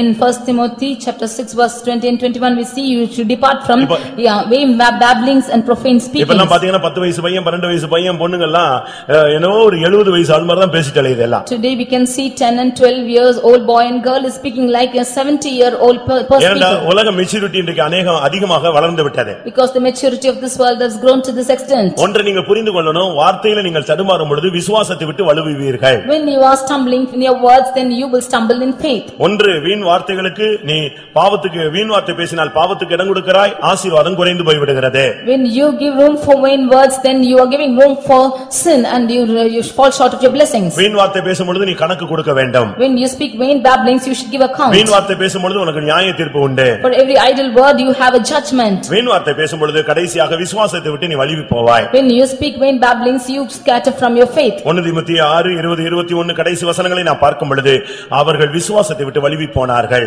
When we read in 1 Timothy chapter 6:20 and 21 they erred in their faith. ஒரு தேவனுடைய பிள்ளை என்று சொல்கிறவன் வார்த்தையில ரொம்ப கவனமாக இருக்க வேண்டும். A child of God should be very careful with his words. புருஷன்ட்ட பேசும் பொழுது When you speak with your husband, மனைவிட்ட பேசும் when பொழுது you speak with your wife, பிள்ளைகள்ட்ட பேசும் when பொழுது you speak with your children, வயதில முதிர்ந்த பிள்ளைகளிடத்தில் பேசும் பொழுது when you speak to the old people, அந்நியன் மத்தியில பேசும் பொழுது when you speak among strangers, அவிசுவாசிகள் மத்தியில பேசும் பொழுது when you speak among unbelievers, ஊழியர்களோடு பேசும் பொழுது when you speak with the servants of God, இப்படி ஒவ்வொரு இடத்திலும் நீங்கள் சரியான வார்த்தையை நீங்கள் உச்சரிக்க வேண்டும். when you speak you should speak right words. இங்க பேச வேண்டியது அங்க பேசற கூடாது அங்க பேச வேண்டியது இங்க பேசற கூடாது. What you speak there should not speak here and what you speak here should not speak there. பிசினஸ்மேன்ஸ்லாம் எவ்வளவு அழகா பேசுறான் தெரியுமா? See how business people are speaking. அவனுடைய வியாபார ரகசியத்தை வெளியே சொல்லவே மாட்டான். He will never tell the secret of his business. நம்ம ஆளுங்க விசுவாசிகள் வியாபாரத்துல முன்னேறதுக்கு காரணமே இவனுடைய பேச்சுதான். The reason for unbelievers not to progress in their business is their talks. ஒரு ஊழியக்காரன் கிறிஸ்துவின் ரகசியங்களின் உக்கிரானக்காரன். A servant of God is a ambassador for the secrets of Christ. அவன் கிறிஸ்துவின் ரகசியங்களை காக்க வேண்டும். He should preserve the mysteries of Christ. அதுபோல புருஷன் சொன்னா ஒரு சில ரகசியங்களை அவன் காத்துக்கொள்ள வேண்டும். Even so the husband has to preserve certain mysteries. மனைவினா சில காரியங்களை ரகசியங்களை காக்க வேண்டும். Even so wife should preserve certain secrets. ஒரு குடும்பத்துல ஒரு வாலிப பெண் தடுமாறிட்டான்னு வெச்சுக்கொள்ளுங்க. If a young girl is staggering in a family, ஒரு நல்ல தாய் தகப்பன் என்ன செய்வாங்க? a good mother and father what will they do? அது வெளிய சொல்லுவாங்களா? Will they tell it outside? அப்படி வெளிய சொன்னா அவன் அந்நியன். If we say so he is a stranger. சொந்த தாய் தகப்பன் என்ன செய்ய மாட்டாங்க? சொல்ல மாட்டாங்க. Own mother and father will not speak so. அத மூடி மறைத்து தன்னுடைய பிள்ளைகளுடைய பெயரை காப்பாத்த தான் ட்ரை பண்ணுவாங்க. அவன் தான் உண்மையான தேவனுடைய தகப்பன் தாய். A true father and mother is the one who will hide things and will not tell their things outside. மற்றவன் தான் வெளியே சொல்லி கேவலப்படுத்துவான். If it is others, they will tell outside. தயவு செய்து பேச்சு வீண் பேச்சுகளுக்கு இடம் கொடாதீங்க. Do not give room for vain babblings. ஏவாள் வீண் பேச்சுக்கு இடம் கொடுத்ததனால தான் அன்னைக்கு முழு உலகமே விழுந்து போனது. He gave room for unwanted talkings and therefore the whole world fell. தேவன் பேசிவிட்டு போகிறார். The Lord is speaking. புருஷனோடு பேசிக் கொண்டிருக்க வேண்டிய ஆளு இப்ப சாத்தான்ட உட்கார்ந்து பேசிட்டு இருக்கா. நல்லா கதை பேசினா. One who has to speak with the husband is not speaking with the Satan. அவன் பாருங்க அவன் ரொம்ப ஷார்ப்பா தான் வந்து பேசினான். ஆண்டவர் ஏதாவது சொன்னது உண்டா? He spoke very rightly. Has the Lord spoken anything இந்த to கனியை you? புசிக்க வேண்டாம் என்று சொன்னது உண்டா? Has he told that you should not eat of the fruit of the tree? உடனே இவ சொல்லியாச்சு. Immediately she said. சொல்லி முடிச்ச உடனே கனியை புசித்தால் சாக மாட்டீங்க, என்ன செய்வீங்க நீங்க? தேவனை போல மாறிடுவீங்க. Immediately when she told this, he said you shall not die but you shall become as God himself. குடும்ப கதையை, உன் புருஷனுடைய கதையை, உன் மனைவியினுடைய கதையை நீ பக்கத்து வீட்டுக்காரர்கிட்ட பேசக்கூடாது. Do not tell the நீ story. பைபிளை தூக்கிட்டு வரைய உனக்கு இது கூட இவ்வளவு எத்தனை வயசுல தெரியலையா? Do not tell the stories of your husband or your wife to the neighbors for you. Do you not know that you are taking the word of God? வார்த்தைகளில் நீ சிக்குண்டாய். You have caught in your words. ஒன்று செய். We do one thing. Bible அப்படிதான் சொல்லுது. நீதிமொழியில ஒன்று செய், நீ விழித்திருந்து போராடுன்னு சொல்லிருக்கு. It is in the word of God it is said in Proverbs that you should watch and pray. உன் மாம்சத்தை பாவத்துக்குள்ளாக்க உன் வாய்க்கு இடம் கொடாதே. Do not give room for your flesh to sin by your words. அடுத்ததாக லேவியராகமம் 18ஆம் அதிகாரம் 21ஆம் வசனம். Leviticus 18 verse 21. அங்க என்ன சொல்லி இருக்கிறது? What is told there? உன் பிள்ளைகளை தீக்கடக்க இடம் கொடாதே. You do not allow your children to walk over the fire. இது எதை காண்பிக்கிறது? What does this show? உங்களுடைய பிள்ளைகளை தவறான வழியிலே நீங்கள் நடக்க இடம் கொடுக்க கூடாது. Do not admit your children to walk in evil ways. வீணான அந்நிய காரியங்களிலே சம்பந்தங்களுக்கு இடம் கொடுக்க கூடாது. Do not allow them to get caught in unwanted உங்களுடைய matters. பிள்ளைகள் விஷயத்தில் நீங்கள் ரொம்ப கவனமாக இருக்க வேண்டும். Should be careful about your children's matter. பெற்றோர்கள் நீங்கள் ரொம்ப கவனமாக இருக்க வேண்டிய ஒரு காலகட்டம் இதுதான். This is the period when parents has to be very careful. நீங்கள் இந்த காலத்துல நீங்கள் பிள்ளைகளை விட்டுவிட்டு பிற்காலத்துல பிள்ளைகள் சரியில்லை, உங்களை சாப்பாடு போடல, எங்களுக்கு குடும்பத்தை கவனிக்கல, அவன் போயிட்டான், அவ போயிட்டா, இப்படி எல்லாம் சொன்னா நீங்க பிரயோஜனம் இல்லை. You leaving your children at this time and finally when they are grown up say that they are not looking at you, after you and they have gone out, you should, it's not right. வேதம் என்ன சொல்லுகிறது? What does the word of God say? மோளேகுக்கென்று உன் பிள்ளைகளை தீக்கடக்க இடம் கொடாதே, பரிசுத்த குலைச்சலை உண்டாக்காதே. You do not let any seed pass through the fire of Molech, neither give room for the profane to his name. விவாகம் என்று சொன்னால் சத்தியத்தில் நீங்கள் விவாகம் பண்ணி கொடுங்கள். If it is wedding, you should get wedded in the truth. வேலை என்று சொன்னாலும் உங்களுடைய கட்டுப்பாட்டில் இருக்கிற வேலைகளை நீங்கள் சேர்த்து விடுங்கள். Even if it's in the job, you should be in the control of the job under you. படிப்பு என்றாலும் உங்களுடைய கண்காணிப்பில் உள்ள படிப்பிலே நீங்கள் வைத்து விடுங்கள். Even if it is education, let them be under your sight. நீங்கள் விட்டு நீங்கள் அதை தேடி போக கூடாது. If you let loose, you should not go seeking for உங்களுடைய them. பிள்ளைகள் விஷயத்தில் நீங்கள் சாத்தானுக்கு இடம் கொடுத்து கூடாது. In the matter of your children, do not give room to உங்களுடைய Satan. பிள்ளைகளை தெய்வீகத்துக்கு இடம் கொடுக்க நீங்கள் பழக்குவீங்கள். You practice your children to give room for godliness. பிள்ளையானவனை நடக்க வேண்டிய வழியில நடத்து, அவன் முதிர் வயதிலும் அதை விடாதிருப்பான். You lead the lad in the way that he has to walk through, he will not leave it in his old age. உங்களுடைய பிள்ளைகளை வளர்க்கிற உத்தரவாதம் உன் கையில தான் கொடுத்திருக்கிறார். The Lord has given the responsibility of growing your child into your உன் hands. பிள்ளையை குறித்து உன்னிடத்தில் தான் கணக்கு கேட்பார், அந்நியனிடத்தில் கேட்க முடியாது. He will ask the account of your children in your hands and not into a stranger. நீங்க என்ன நினைக்கிறீங்க? யூனிஃபார்ம் கொடுக்கிறதும் ஃபீஸ் கட்டுறதும் படிக்க வைக்கிறதும் நம்முடைய வேலை நினைக்கிறீங்க. You only think that getting them uniform and paying the fees and making them educated is your job. ஒரு அளவு தான் நீங்க பாசத்தை காட்ட வேண்டும். Only to some extent you should show your love. ஏலியினுடைய வாழ்க்கையிலே அவனுக்கும் அவனுடைய பிள்ளைகளுக்கும் வந்த நியாயத்தீர்ப்புக்கு காரணம் என்ன? The judgment which came in the days of life for him and his children is what? அவன் தேவனை விட தன்னுடைய குமாரரை அதிகமாய் மதித்தான். He respected more than God his children. ஆனபடியால் கர்த்தர் அவனையும் நியாயம் தீர்த்தார், அந்த ரெண்டு பிள்ளைகளையும் நியாயம் தீர்த்தார். Therefore the Lord judged Eli and his sons. ஒரே நாளில் 3 பேரும் மரித்தார்கள். On one day 3 of them died. உன் பிள்ளைகளை காட்டிலும் நீ கர்த்தரை காட்டிலும் உன் பிள்ளைகளை அதிகமாக மதித்து நீ அவர்களை வழியில் தப்பி போக அனுமதிக்க கூடாது. More than your sons you respecting your children should not cause them to err in their ways. யாக்கோபு ஒரு கட்டத்தில் வரும்பொழுது நீங்கள் என் வாசனையை கெடுத்து விட்டீர்கள் என்று தன் பிள்ளைகளை குற்றம் சாட்டினான். When Jacob came to a state he said that you have spoilt my scent. அதுக்கு காரணம் என்ன? What is the reason for it? இவன் தான் காரணம். He was the reason. அந்த பிள்ளை ஊர் சுத்தணும்னு சொன்ன உடனே இவன் தான் காசு கொடுத்து ஊர் சுத்த அனுப்பி விட்டான். He only caused his daughter to go round when she wanted to go out. தீனால் அந்த தேசத்தை சுற்றி பார்க்க விரும்பினாள். Dinah wanted to go and see the land. இவன் தான் கொடுத்து அனுப்பி விட்டான். He only sent her. வரும்பொழுது வாழ்க்கை கெட்டு போய் திரும்பி வந்தாள். When she came back she came spoiled. அது நிமித்தம் அன்னைக்கு பயங்கர கொலைகள் நடந்தது. Because of that there was a great murder. முதலாவது தன்னுடைய பிள்ளை தவறு செய்யும் பொழுது வாசனை கெட்டு போனதாக யாக்கோபு சொல்லவே இல்லை. ஏனென்றால் ஏனென்றால் அவனுக்கு அது தவறாகவே தென்படாத ஒரு தகப்பன். When his daughter was spoiled, he does not feel that his favor was spoiled, but because he was not able to look into her error. ஆனா அந்த ஊர்ல வாழ முடியாதுன்னு ஒரு கட்டம் வந்த உடனே அவன் சொல்றான், தகப்ப என்னுடைய வாசனையை நீங்க கெட்டுப்போக வைத்து விட்டீர்கள். But when he came to a point when that he could not stay in that place itself, then he said that his favor is lost. கர்த்தருடைய பரிசுத்த நாமத்துக்கு மகிமை உண்டாவதாக. Glory be to the holy name of the Lord. உங்களுடைய பிள்ளைகள் தவறாய் போக நீங்கள் இடம் கொடுக்க கூடாது. Do not give room for error in your children. அது உன்னுடைய கையை விட்டு போகிறதுக்கு சூழ்நிலை வந்தா அப்படிப்பட்ட ஒரு படிப்பும் தேவையில்லை, அப்படிப்பட்ட ஒரு வேலையும் தேவையில்லை. If your children are going away from your hands, such an education or such a job is not required. நித்திய ஜீவனை இழந்து போகிற ஒரு வாழ்க்கை உன் பிள்ளை வாழக்கூடாது. Your child should not live a life of losing eternal life. கர்த்தருடைய பரிசுத்த நாமத்துக்கு மகிமை உண்டாவதாக. Glory be to the holy name of the Lord. Mark 5ஆம் அதிகாரத்தை பார்க்கும் பொழுது, Mark chapter 5, அங்கே இயேசு ஒரு பிள்ளை மரித்து போன பிள்ளையை எழுப்பும்படியாக போனார். we see Jesus went to raise up a dead child. அங்கே போன பொழுது, When he went there, அங்கே எல்லாரும் உட்கார்ந்து அழுது கொண்டிருந்தார்கள். all of them were sitting and crying. அங்கே எல்லாரும் தாரை வாசித்துக் கொண்டிருந்தார்கள். And they were playing on the harps like this. இப்படிப்பட்ட சூழ்நிலையில் தான் இயேசு அந்த இடத்துக்கு போனார். In another situation, Jesus went there. அந்த இடத்துக்கு போன உடனே When he went, அவர் எல்லாரையும் வெளியே போக சொன்னார். he asked them all to go out. அவசியம் இல்லாத ஆளு, இந்த தாரை ஊதிக்கிட்டு இருக்கவன், அழுதுகிட்டு இருக்கிறவன், கூக்குரல் எடுக்கிறவன், சத்தம் எடுக்கிறவன் எல்லாம் வெளியே போன்னு சொன்னார். He asked all the people who were playing and who were crying out to go outside. பேதுரு, யோவான், யாக்கோபு இந்த மூன்று பேரையும் அழைத்துக் கொண்டு அவர் உள்ளே போனார். வேற யாருக்கும் அவர் இடம் கொடுக்கவில்லை. He only suffered Peter, James and John and did not give room for anybody else. Mark 5:37 இல்லாவிட்டால் 5:40 இந்த வசனங்களை நீங்கள் படிக்கும் பொழுது, When we read in Mark 5:37 and 40, அங்க என்ன சொல்லப்பட்டிருக்கிறது? what is told there? தேவையில்லாதவர்களை அவர் வெளியே போக பண்ணினார். He caused all of them who were unnecessary to go out. வேற யாருக்கும் அவர் இடம் கொடுக்கவில்லை. He did not give room for anybody else.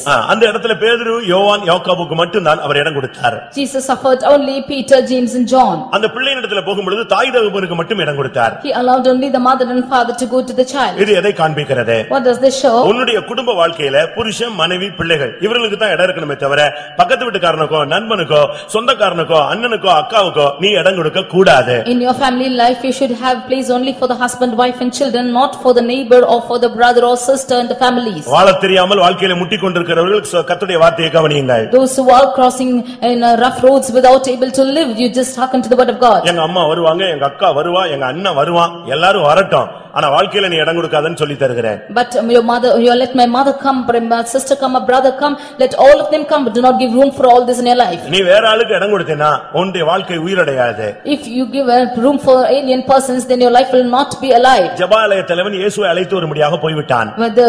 The synagogue captain went to, ruler went to call Jesus. அவன் திரும்பி வரதுக்குள்ள பிள்ளை செத்து போய்விட்டது. When he came back, his daughter was dead.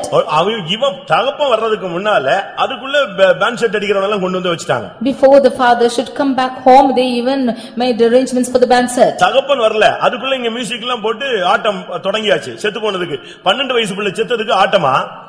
For the 12-year child who was dead, there was a dancing and the music for that. வாழ்க்கையில தோற்று போனதுக்கு, வாழ்க்கையில குடும்பம் நஷ்டம் அடைகிறதுக்கு நீ ஒரு காரணமாக இருக்க கூடாது. For the defeat in the families and for the failures, you should not be reason for it. இயேசு என்ன பண்ணார் தெரியுமா? What did Jesus do? வந்த உடனே சொன்னார், பேதுருவை கூப்பிட்டார், யோவானை கூப்பிட்டார், யாக்கோபை கூப்பிட்டார், நீங்க 3 வா உள்ள போலாம்னு சொன்னார். As soon as he came in, he called for Peter, James and John alone. Let's go inside, he said. உள்ள போன உடனே அங்க தார ஊதிக்கிட்டு இருக்கவன், சத்தம் போட்டுக்கிட்டு இருக்கவன், இறைச்சல் இட்டு இருக்கவன் எல்லாரும் வெளியே ஓடுன்னு சொன்னார். Immediately when he went inside, he chased everybody who were playing on the music like this outside. அந்த தாயும் தகப்பனையும் உள்ளே அழைத்து கொண்டு போனார். And called the father and mother inside. ஒரே ஜெபம். He prayed once. தலித்தாகுமி. Talitha-kumi. சிறு பிள்ளையே எழுந்திரு என்று அர்த்தமா. Which is interpreted, damsel, or say thee arise. அந்த பிள்ளை எழும்பிடுச்சு. And the child rose. வாழ்க்கை இன்னைக்கு செத்து போன நிலவரத்துல இருக்கிற நீ இந்த உபதேசத்துக்கு நீ கீழ்ப்படி உன் வாழ்க்கை சரியாயிடும். You who are dead in your life, you will hearken to this doctrine and your life will set right. உங்க அம்மா இருக்கட்டும், அம்மா ஸ்தானத்திலேயே இருக்கட்டும். May it be your mother, let she be in her position. அப்பா இருக்கட்டும், அப்பா ஸ்தானத்திலேயே இருக்கட்டும். அந்த ஸ்தானத்தை விட்டு இறங்கவும் வேண்டாம். Let the father be in his position alone, let him not raise or come down. அண்ணன், அக்கா, தங்கச்சி எல்லாரும் இருக்கட்டும். எல்லாரும் செத்து போக முடியாது, எல்லாரும் இருக்கதான் செய்வாங்க. ஆனா அவங்களுக்கு நீ இடம் கொடுக்காத. வாழ்க்கையில உன்னுடைய வாழ்க்கையில நீங்க 2 பேரும் இருக்கிற வாழ்க்கையில உன் பிள்ளைகள் விஷயத்துல இன்னொருத்தன் தலையிட அனுமதிக்காத. May it be a brother or a sister, if it is your life, let them be aside in your life. Don't admit anybody else to come inside. நான் சொல்லுவது வேத வசனம் தான், தேவனுடைய வார்த்தை தான் சொல்றவங்க அல்லேலூயா சொல்லுங்க. Hallelujah. here. நீங்க பிராக்டீஸ் பண்ணி பாருங்க, உங்க ஃபேமிலி அழகா ஸ்மூத்தா ரன் ஆகும். You practice this in your family will run smoothly. நீ அதை விட்டுட்டு Leaving this, தார அடிக்கிறவனை கொண்டு வந்து உள்ள வச்சிருந்தேனா, if you make the people who are playing bands to come inside, தார தப்பட்ட அடிக்கிறவன எல்லாம் உள்ள வச்சிட்டேனா அவன் வந்து நல்லா அடிச்சிட்டே இருப்பான், டெய்லி அடிச்சிட்டே இருப்பான், நீ உன் வாழ்க்கை ஆடிக்கிட்டே இருக்கும் நல்லா. One who is playing the music, if he comes inside, then he will keep on playing on it and your life will be shattered. நீ பிசாசுக்கு இப்படி தான் இடம் கொடுக்கற. This is how you are giving room for the devil. எங்க அண்ணன் தான் எனக்கு முக்கியம். My brother is most important. நீ இந்த அறிவு உள்ளவன் கல்யாணம் கட்ட கூடாது. If you have this confession, you should not get married. எங்க அம்மா தான் எனக்கு முக்கியம். My mother is most important. நீ சாமியாரா போயிருக்கணும். You should have gone as a sage. என்னது கல்யாணம் கட்டன நீ? Why have you got married? பைபிள பாரு, பைபிள் என்ன சொல்லுதுன்னு பாரு. See what the word of God says. அதனாலதான் பாஸ்டர் மதுரையில சின்ன பாஸ்டர் ஒருத்தர் இருக்காரு, ரொம்ப அருமையா பிரசங்கம் பண்ணுவார். In Madurai, the small pastor used to preach like this. வீட்டு வேலைக்காக கல்யாணம் கட்டாத.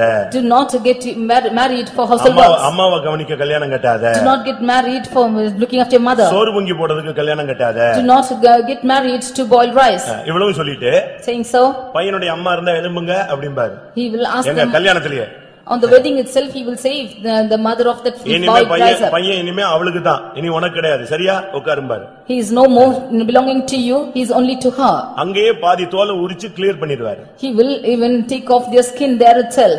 நீங்க உங்களுடைய வாழ்க்கையில மத்தவங்களுக்கு இடம் கொடுக்காதீங்க. Don't give room for anybody else in your life. இயேசுவுக்கு இவங்க எல்லாம் ட்ரம் அடிச்சிட்டு இருந்தா கூட உயிரோடு எழுப்ப முடியும். Although they were playing on the drums, Jesus could not raise them because they were dead. தாரதப்பட்ட ஊதுனா கூட அந்த பிள்ளை எழுப்புறதுக்கு இயேசுவுக்கு ஜீவன், பரிபூர்ண ஜீவன் உண்டு. Jesus has the pure perfect life in him, even if they are playing the trumpets to raise the child. நடைமுறை வாழ்க்கை உனக்கு எனக்கும் புரியணும்னு சொல்லி தான் இவங்க எல்லாம் வெளிய போக சொன்னாரு. That the little life should be understood by you and me. He has caused everyone to go out. ஒரு சிலருக்கு ஃப்ரெண்ட்ஸ் தான் முக்கியம். Some of them friends is most important. நீ ஃப்ரெண்ட்ஸ் முக்கியம்னா நீ கல்யாணமே கட்டிக்க கூடாது. If friends are important, you should not get married. அவனை டெய்லி வீட்டுக்கு கூட்டி வர்றது, you will call them every day home. அந்த பிராக்டீஸே ஆகாது. உன் வீட்ல கேட்டோட எல்லாரும் நிக்கணும், அடுத்த ஸ்டெப் உள்ள வர கூடாது. அப்படி உள்ள வந்தானா அவன் அம்மா அப்பா அண்ணன் தம்பி தங்கச்சியா இருக்க வேண்டும். If anybody comes, he should stand only at the gate. If they should come and say, they should be your brother, mother, father or sister. அதே மாதிரி நீ எந்த வீட்லயாவது போய் உட்கார்ந்து காபி குடிச்சிட்டே இருக்காத. Even so, you should not go into another house and sit drinking coffee. அடுத்தவன் அந்நியன் உன்னை கண்டு அலட்சியம் பண்ணாத அளவுல அடிக்கடி அவன் வீட்ல என்ன செய்யாத, கால் வைக்காத. பைபிள் சொல்லுது. This word of God says that the stranger may not be despising concerning you. Do not step into his house very often. வேலை விட்டு வந்தா வீட்ல உட்காரு. After coming from job, come sit in your house. இல்ல கோயிலுக்கு போ. Or go to church. விசுவாசிக்கு 3 point தான்.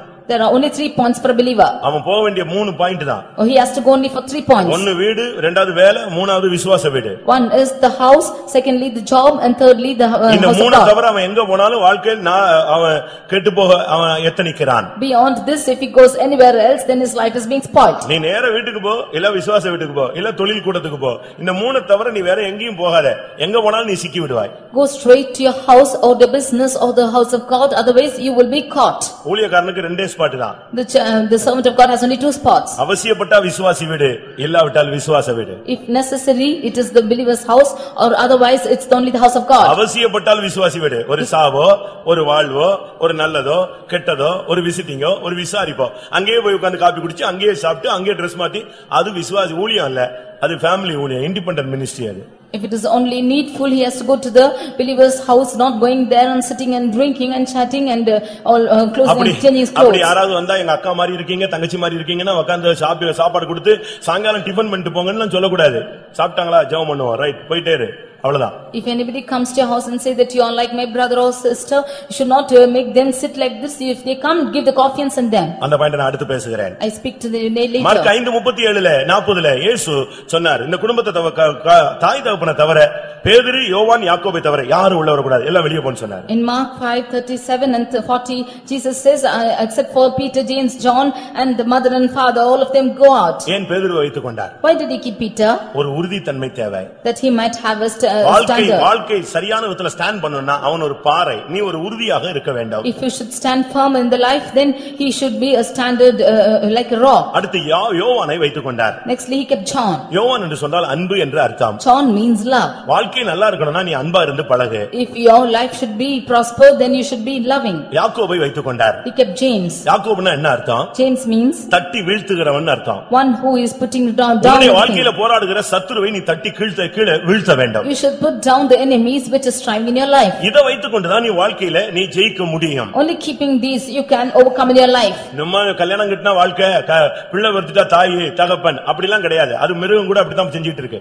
You should not think that after getting wedded and you get children you are mother and father, even animals like that. உன் நிமித்தம் தேவனுடைய நாமம் தூஷிக்கப்படக்கூடாது. By you the name of the Lord should not be blasphemed. இப்படி தான் வாழணும்னு Bible அழகா சொல்லுது. The word of God says that you should live like this. எங்கயாவது தடுமாற்றம் இருந்துச்சுனா பைபிளை போய் உட்கார்ந்து படிச்சு பாரு குடும்ப வாழ்க்கையை பத்தி என்ன சொல்லி இருக்கு. If you are stumbling anywhere, go read the word of God as to what the family life is. புருஷனை பத்தி எப்படி சொல்லி இருக்கு, பிள்ளையை பத்தி சொல்லி இருக்கு, மனைவி பத்தி என்ன சொல்லி இருக்குன்னு உட்கார்ந்து படிச்சு பாரு. You read just what is told about the husband or the wife or children. கர்த்தருடைய பரிசுத்த நாமத்துக்கு மகிமை உண்டாவதாக. Glory be to the holy name of the Lord. கடைசியாக நாம் பார்க்கும் பொழுது Finally when we see தீத்து 2ஆம் அதிகாரம் 15ஆம் வசனத்திலே Titus 2:15, மற்றவர்கள் உன்னை அசட்டை பண்ண இடம் கூடாதே. do not cause others to accuse you. நீ சரியா இருந்தா ஒருத்தனும் உன்னை அசட்டை பண்ண மாட்டான். When you are right, others will not despise you. மற்றவங்க என்னை மதிக்கிறது இல்ல, என்னை கனம் பண்றது இல்ல, என்னை ஏத்துக்கிறது இல்ல, நான் சொன்னா கேட்கறது இல்ல, இதெல்லாம் நீ சொல்றது காரணம் என்ன? நீ கரெக்டா இருந்தேன்னா நீ சொல்ற வேர்டுக்கு மதிப்பு உண்டு. Others are not respecting me, others are not giving manners to me. Even so, if your words are right, then others will respect you. நீ உன் ஸ்தானத்தை விட்டதனால தான் இவ்வளவு பிரச்சனைகள் வருகிறது. Because you have left that position, all these problems are coming. அங்க அழகாக வேதம் சொல்லுகிறது. That the word of God beautifully says. தவறு செய்தவர்களை நீ கடிந்து கொள்ளலாம். You met those who have gone erred in your way, you can think of this. நீ பேசி போதித்து சகல அதிகாரத்தோடும் கடிந்துகொள். You speak and exhort and rebuke with all authority. ஒருவனும் உன்னை அசட்டை பண்ண இடம் கூடாதே. Let no man despise thee. நீ கரெக்ட்டா அதிகாரத்தோடு நீ தாயா இருக்க வேண்டிய இடத்துல தாயா இருந்து, நீ தகப்பனா இருந்து, நீ புருஷனா இருந்து, நீ மனைவியா இருந்து, அந்தந்த ஸ்தானத்துல நீ நின்னு கரெக்ட்டா இருந்தேனா ஒருவனும் உன்னை அசட்டை பண்ண மாட்டான். You be in the position of the mother or father or wife or husband, and if you are in this position, no one will despise you. நான் ஊழியக்காரன், நான் என் ஸ்தானத்துல நான் கரெக்ட்டா நின்னேனா ஒருவனும் அசட்டை பண்ண மாட்டான், எல்லாரும் கனம் பண்ணுவான். I am a servant of God. If I stand in my position, nobody will despise me, all will honor me. என் ஸ்தானத்தை நான் விடும் பொழுதுதான் நீங்க எல்லாரும் என்னை அசட்டை பண்ண ஆரம்பிப்பீர்கள். Only when I leave my position, you will all despise me. அதுபோல ஒரு தாய் தகப்பன் ஒரு புருஷன்னா அவன் அந்த புருஷ ஸ்தானத்துல லட்சணத்துல நிக்கணும். Even so, a mother or father or a husband, you should stand in the position of the husband. அப்போ உன்னை மத்தவங்க அசட்டை பண்ண மாட்டாங்க. And then others will not despise you. வெளிப்படுத்தல் 2ஆம் அதிகாரம் 20ஆம் வசனத்துல Revelations 2:20, யெசபேலின் ஆவிக்கு நீ இடம் கொடுக்கிறாய். you are giving room for the spirit of Jezebel. இது ஒரு மாம்சத்தின் ஆவி. This is the spirit of flesh. கடைசி காலத்துல மாம்சத்தின் ஆவி பயங்கரமாக போராடும். In the last days, the spirit of flesh will strive. கண்களின் இச்சை, The lust of eyes, மாம்சத்தின் இச்சை, the lust of flesh, ஜீவனத்தின் பெருமை, and the pride of life. இது யெசபேலுடைய ஆவி. This is the spirit of Jezebel. யெசபேலுடைய ஆவின்னு சொன்னா அது கற்பில்லாத ஒரு தன்மை. Jezebel means the tendency of not chastity. அப்படிதான் பைபிள்ல சொல்லி இருக்கிறார். That is what is told. யெசபேல் என்று சொன்னால் பைபிள் டிக்ஷனரியில அவளுடைய பேருக்கு அர்த்தம் கற்பு இல்லாதவள். Jezebel means one who has no chastity. அவளுக்குள்ள ஒரு தெய்வீகம் இல்லாத ஒரு வாழ்க்கை. She has a life without divinity. யெசபேலுக்கு நீங்க இடம் கொடுக்கவே கூடாது. Should not give room for Jezebel. யெசபேலை யெகூ சந்திக்கும்படியாக வருகிறான். Jehu came to meet Jezebel. என்ன நடந்துச்சு தெரியுமா? What happened? அவளுக்கு புருஷன் செத்துட்டான். Her husband was dead. Ahab அதுக்கு முன்னாடியே மரித்து விட்டான். Ahab died before her. இப்பொழுது யெகூ வருகிறான் உள்ள. Now Jehu is coming inside. புருஷன் மரிச்சாச்சு. ஆனா இப்ப இவ எப்படி நின்னுட்டு இருந்தா தெரியுமா? The husband is dead, now how is she standing? ராஜாக்களின் புத்தகத்துல சொல்லி இருக்கிறது. When you read in the Kings, வயசு எத்தனை வயசு? கண்களுக்கு மையிட்டு கொண்டு தன் தலையை சிங்காரித்துக் கொண்டு ஜன்னலின் மேல் நின்று அங்க இருந்தா பேச ஆரம்பிச்சா. She was old enough, but she was adorning herself and putting eyelashes and standing on the window. பெந்தேகோஸ்துல வந்துட்டியா? உலக ஆடம்பரத்துக்கு முடிவு கட்டிவிட வேண்டும். When you come into the Pentecostal life, you should leave the passions of this world. அழகும் வீண், சௌந்தரியம் வஞ்சனை உள்ளது. For favor is deceitful and beauty is vain. அப்படிதான் பைபிள் சொல்லுகிறது. That is what the word of God says. ஏசாயா 53ஆம் அதிகாரம் என்ன சொல்லுகிறது? What does Isaiah 53 say? அவருக்கு அழகும் இல்லை, சௌந்தரியம் இல்லை, அவரை பார்க்க விரும்பத்தக்க ரூபமும் இல்லை. He has no form nor comeliness, neither was he able to be looked upon. அதனாலதான் யெசபேலுடைய ஆவின்னு சொல்லுகிறது. இந்த கண்களுக்கு மையிடுகிறது, ஐப்ரோ பண்றது, இந்த Fair and Lovely, face to face, இதெல்லாம் யெசபேலுடைய ஆவி. And putting the eyebrows or the eyelashes and the face to face of Fair and Lovely is all the spirit of Jezebel. நான் சொல்றது உங்களுக்கு கஷ்டமா இருக்கும். பைபிளை தான் நான் சொல்றேன். I tell you the words of God. ஏசாயா 3ஆம் அதிகாரத்துல வீட்ல போய் உட்கார்ந்துகிட்டு அந்த தமிழ் பழைய அர்த்தம் புரியலன்னா இங்கிலீஷ் பைபிளையும் வச்சுக்கோ, ஆர்சி பைபிளையும் எடுத்து வச்சுக்க. கரெக்ட்டா நீ இப்ப போட்டுருக்க Dress எல்லாம் அக்கு வேற ஆணி வேற அங்க தெளிவா சொல்லிருக்கு. You read Isaiah chapter 3 and keep the RC Bible or the Tamil Bible or the English Bible with you and see what is written there. இப்ப போடுற துப்பட்டா வரைக்கும் அங்க எழுதி இருக்குங்க. Even unto the dupatta that you are putting on, this is told there. அதுக்கு நியாய தீர்ப்பு உண்டுன்னு எழுதி இருக்கு. அது என்னன்னு எனக்கு புரியல. And even for that is a judgment. எல்லாத்துக்கும் நியாய தீர்ப்பு தெளிவா எழுதி வச்சிருக்கு. For everything is a judgment written there. ஏசாயா 3ஆம் அதிகாரத்துல நீங்க பாத்தீங்கன்னா, when you read in Isaiah chapter 3, 23:3ல கண்ணாடி, நீ போடுற ஃபெட்ஸ் கலர் கலரா போடுறியே, கண்ணாடி, சல்லாக்கள், குல்லாக்கள், துப்பட்டாக்கள் எல்லாவற்றையும் உரிந்து போடுவார். He will put away the glasses, the fine linen, the hoods and the veils. எல்லாம் நீ எப்ப தடுமாறியோ என்னென்ன மாற்றம் போடுறியோ அவ்வளவுக்கு அங்க ஜட்ஜ்மென்ட் உண்டு. Whenever you are stumbling and whenever you put on the fashion, there's a judgment. ஒரு சகோதரி ஐபாட் வாங்குன்னு கேட்டாங்க. One sister asked for an பக்தி விருத்திக்கு ஏதோ சொல்றேன். I tell you for the edification. பாட்டு கேட்கிறதுக்கு. That you might listen song. ஏதாவது scene இருந்தா பாத்துக்கலாம் அப்படினு சொல்லிட்டு ஐபாட் கேட்டாங்க. She asked for an iPod that she might look into any scene. அவங்களுக்கு கிடைச்சிருச்சு. She got it. இப்ப கிடைச்சு அவங்க ஊர் போய் சேர போறாங்க. She got it and was to go back to the place. அப்படி ட்ரெயின்ல இருக்கும்போது ஒரு தரிசனம். In the train she got a vision. Judgement நடக்குது. There is a judgment. Judgement நடக்கும்போது the judgment is taking place. VCD use பண்ணவங்களுக்கு எல்லாம் சிட்சை. And those who are using the VCD, they are judged. LCD use பண்ணவங்களுக்கு எல்லாம் சிட்சை. Those who are using LCD, they are judged. இப்படி judgement வந்துட்டே இருக்கு. Like this judgment is coming on. அப்ப ஊழியக்காரங்க அதுல மாட்டிட்டு போறாங்க. And the servants of God also caught in it.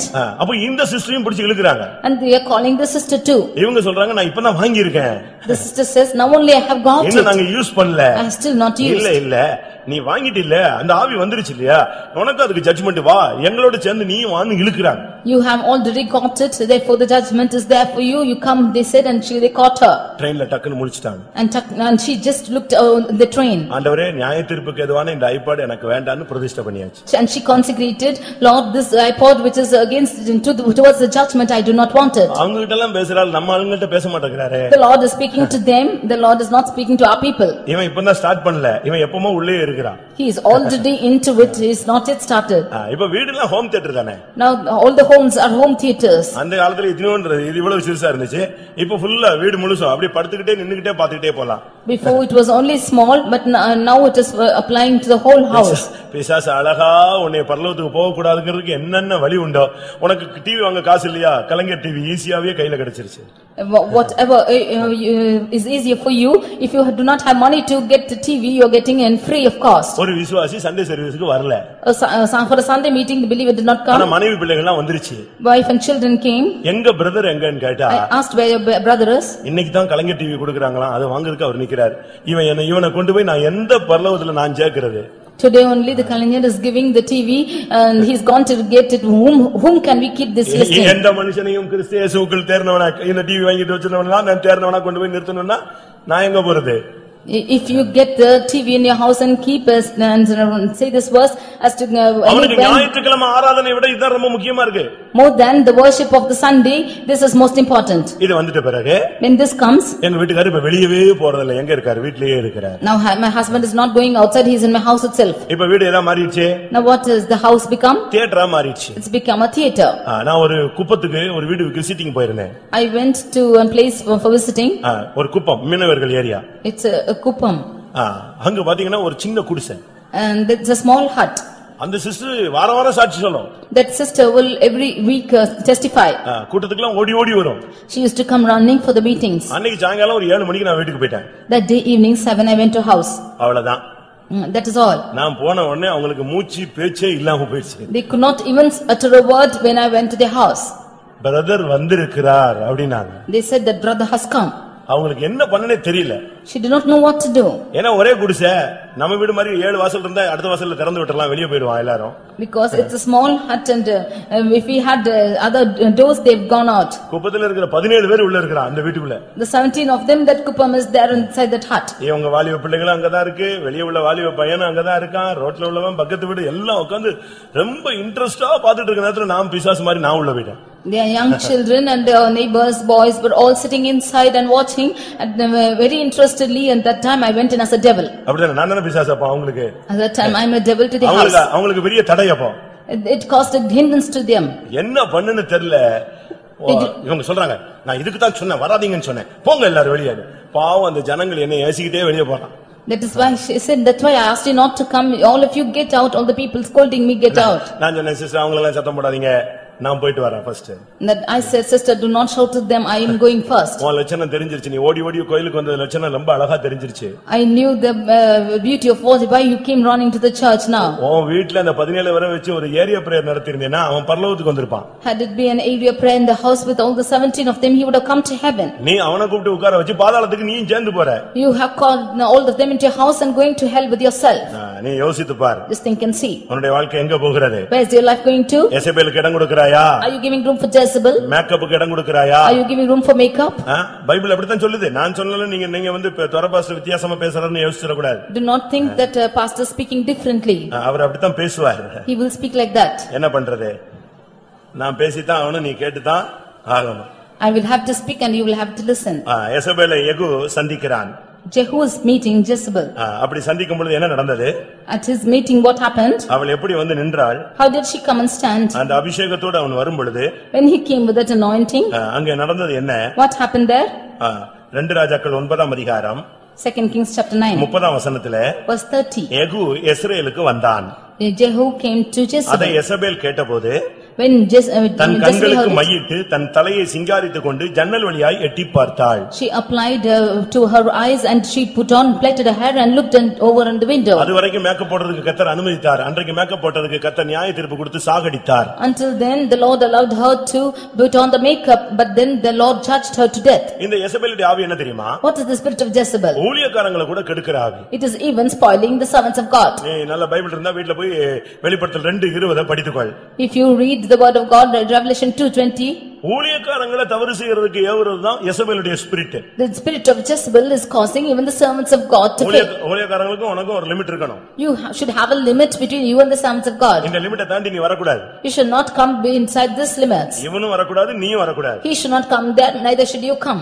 அதுதான் கரெக்டான தெய்வீக வாழ்க்கை. That is the divine godly life. கர்த்தருடைய பரிசுத்த நாமத்துக்கு மகிமை உண்டாவதாக. Glory be to the holy name of the Lord. இந்த காலை வேளையில் கர்த்தர் பேசுகிறார். நீ எதற்கு இடம் கொடுக்கிறாய்? This morning the Lord is speaking as to what you are giving room to. பிசாசுக்கு இடம் கொடுக்கிறாயா? Are you giving place to devil? பிசாசின் ஆயுதமாகிய துயரத்துக்கு இடம் கொடுக்கிறாயா? Are you giving room for weariness, which is the weapon of devil? தேவனுடைய நாமம் தூஷிக்கப்பட இடம் கொடுக்கிறாயா? Are you giving room for the name of the Lord to be blasphemed? உன் மாம்சத்தை பாவத்துக்குள்ளாக்க வாய்க்கு இடம் கொடுக்கிறாயா? Are you giving room for your words that your flesh should sin? வீண் பேச்சுக்கு இடம் கொடுக்கிறாயா? Are you giving room for vain talkings? உன் பிள்ளைகளை தவறான பாதையிலே வழிநடத்த இடம் கொடுக்கிறாயா? Are you allowing your children to go in wrong paths? உன் வாழ்க்கையில மற்ற நபர்களுக்கு இடம் கொடுக்கிறாயா? Are you allowing the other people to take part in your life? உன்னை அசட்டை பண்ண இடம் கொடுக்கிறாயா? Are you giving room to be despised? எசபேலுடைய ஆவிக்கு நீ இடம் கொடுக்கிறாயா? Are you giving room for the spirit of Jezebel? நம்ம கவனமாக இருக்க வேண்டிய ஒரு காலகட்டத்துக்கு நாம் வந்திருக்கிறோம். We have come to a period of time when we should be very careful.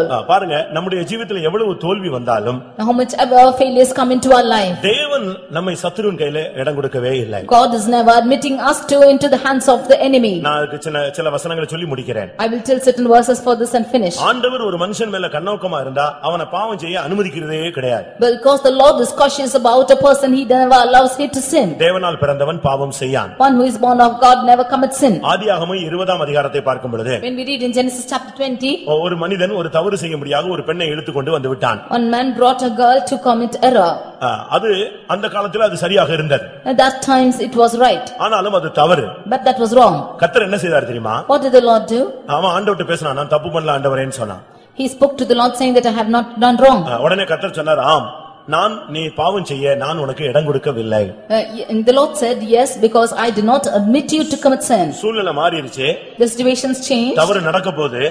The wrong is going to take place. அப்படிப்பட்ட கிரிட்டிக்கலான ஒரு சூழ்நிலையில கர்த்தர் சொல்றாரு, நீ பாவம் செய்ய நான் இடம் கொடுக்கவில்லை. In such a critical situation, the Lord said, I have not admitted to commit sin.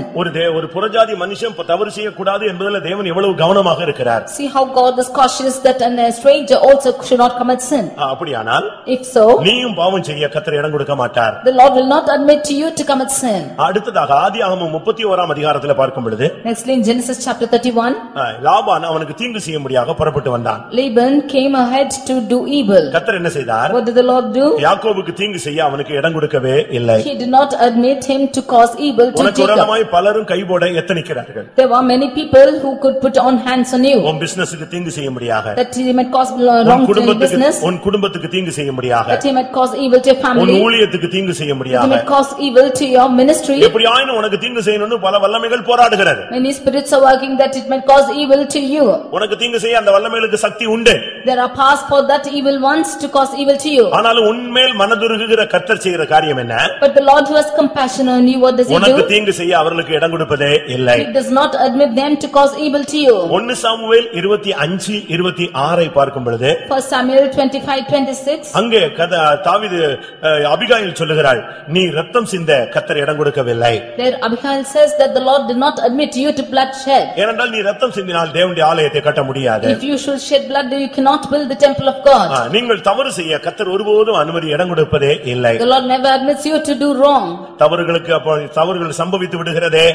Then there is wrong which is taking place. அது தேவன் அனுமதித்ததில்லை, நீ போய் சிக்கிக் கொண்டது. That the Lord has not admitted it, you have got caught into it. அதே 1 Samuel 25:34 பார்க்கும் பொழுது 1 Samuel 25:34.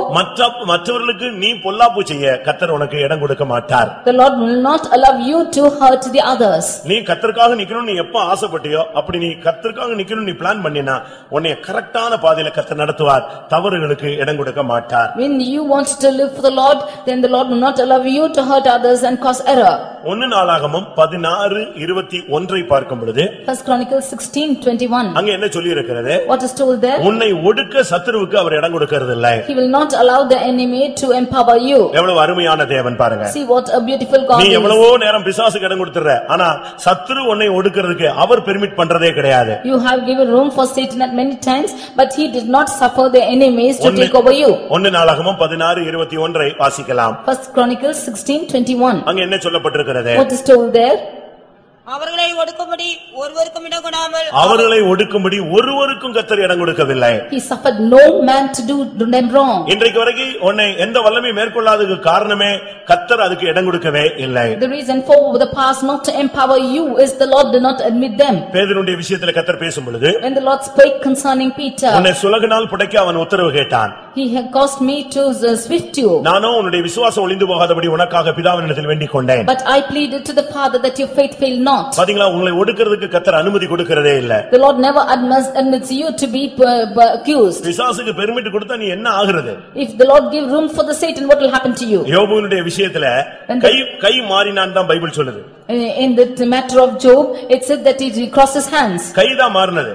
Only hands were changed. நீங்க அந்த பைபிள் அழகாக படிக்கலாம். You can just read from the word of God. இதோ அவனுடைய இதெல்லாம் உன் கையில் இருக்கிறதுன்னு சொன்னார். Behold, all what is his is in your hands. அதுவரைக்கும் யார் கையில் இருந்தது? எல்லாம் Until then whose hands was it? தேவனுடைய கரத்தில் இருந்தது. It was all in the hands of the Lord. இப்ப சொல்றாரு அவனுடைய இதெல்லாம் உன் கையில் இருக்கிறது. Behold, he is now in thine hand. அவன் கையில போன உடனே என்ன நடந்துச்சு தெரியுமா? What happened to him? ஒரே நாள்ல 10 பிள்ளைகள் செத்தது. On one hand all the 10 children died. ஒரே நாள்ல எல்லா ஆசீர்வாதமும் ஐஸ்வரியமும் அழிந்து போனது. On one day all his blessings and riches were spoiled. இப்ப திரும்ப வந்து தேவனிடத்துல பேசினான் சாத்தான். Now again Satan came and spoke to him. அப்ப என்ன சொன்னா? What did he say?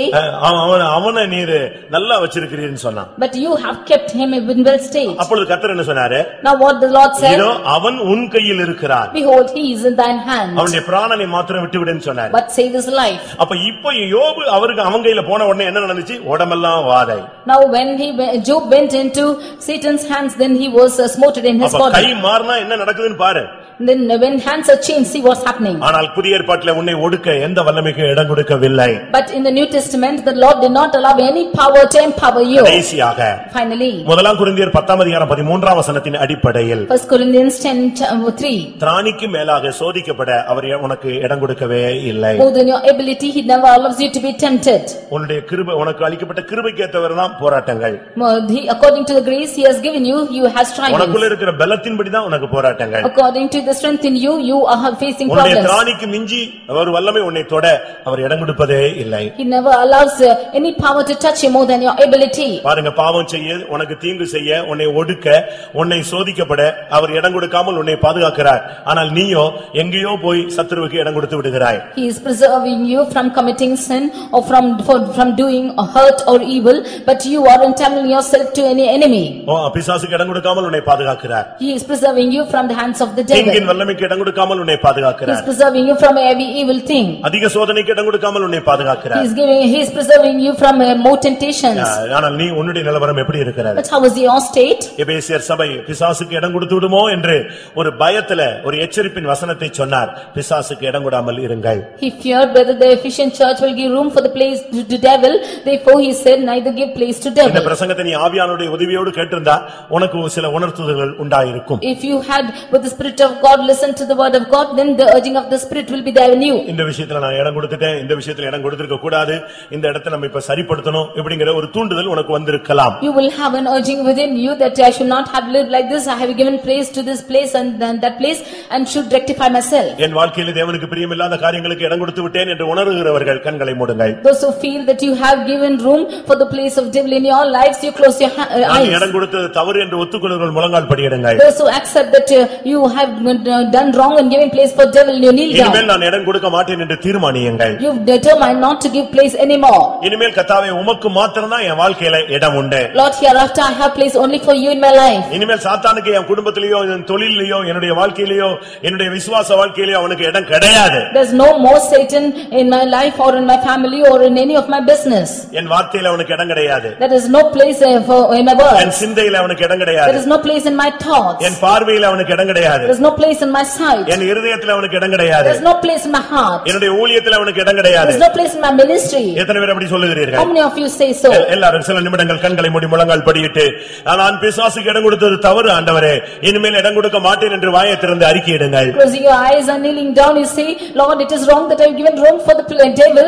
Hereafter I will not give room for him. உன் வாழ்வின் ஒவ்வொரு பகுதியின் மூலமாக தேவனுடைய நாமம் உயர்த்தப்பட வேண்டும். By every aspect of your life, let the name of the Lord be glorified. உன்னுடைய வாழ்வின் ஒவ்வொரு அம்சமும் மூலமாக கர்த்தர் மகிமைப்பட வேண்டும். The Lord should be glorified in every aspect of your life. தயவு செய்து பிசாசுக்கு இடம் கொடுத்தவர்கள் மனஸ்தாபப்பட்டு இனிமேல் நான் இடம் கொடுக்க மாட்டேன் என்று தேவனுடைய சன்னிதானத்திலே பலிபீடத்திலே ஒரு தீர்மானம் எடுங்கள். You please repent for the mistakes that you have done and given room for the devil and make a covenant that you will never more give room for him anymore. நீ அப்படி ஒரு தீர்மானம் எடுக்கும் பொழுது When you make such a decision, கர்த்தர் உனக்கு கிருபை தருவார். the Lord will give grace to you. இனிமேல் உன் குடும்பத்திலே குழப்பம் இருக்காது. There will no more confusions be in your family. இனிமேல் உன் வாழ்க்கையில நீ குழப்பமே அடைய வேண்டாம். You will never be confused in your life. இனிமேல் உன் வாழ்க்கையில எல்லா வழிகளும் திறக்கப்படும்.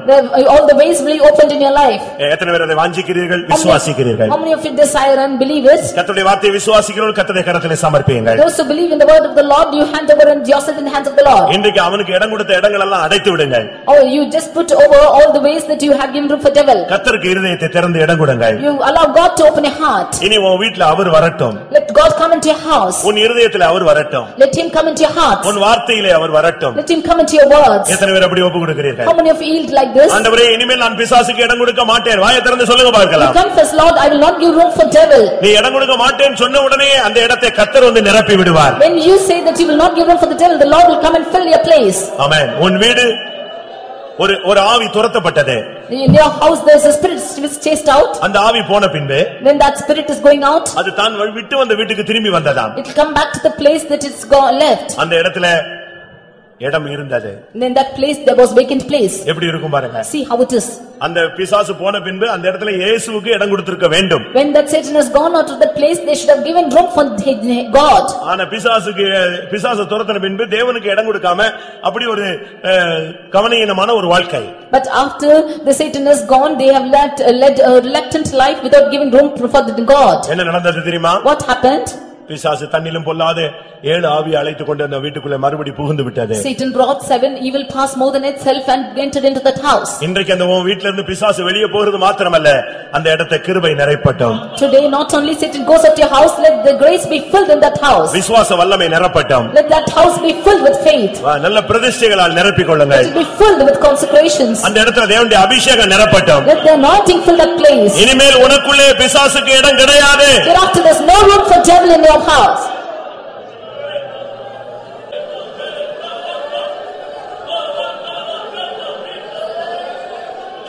ஹல்லேலூயா.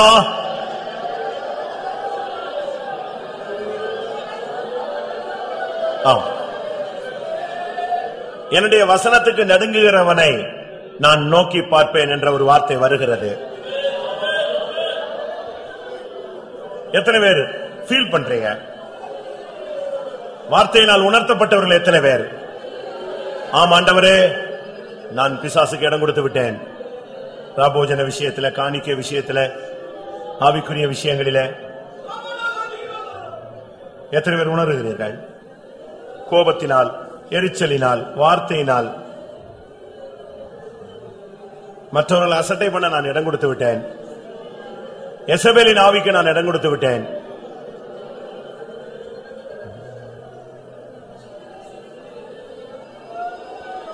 எத்தனை பேர் ஒத்துக்கொள்கிறீர்கள்?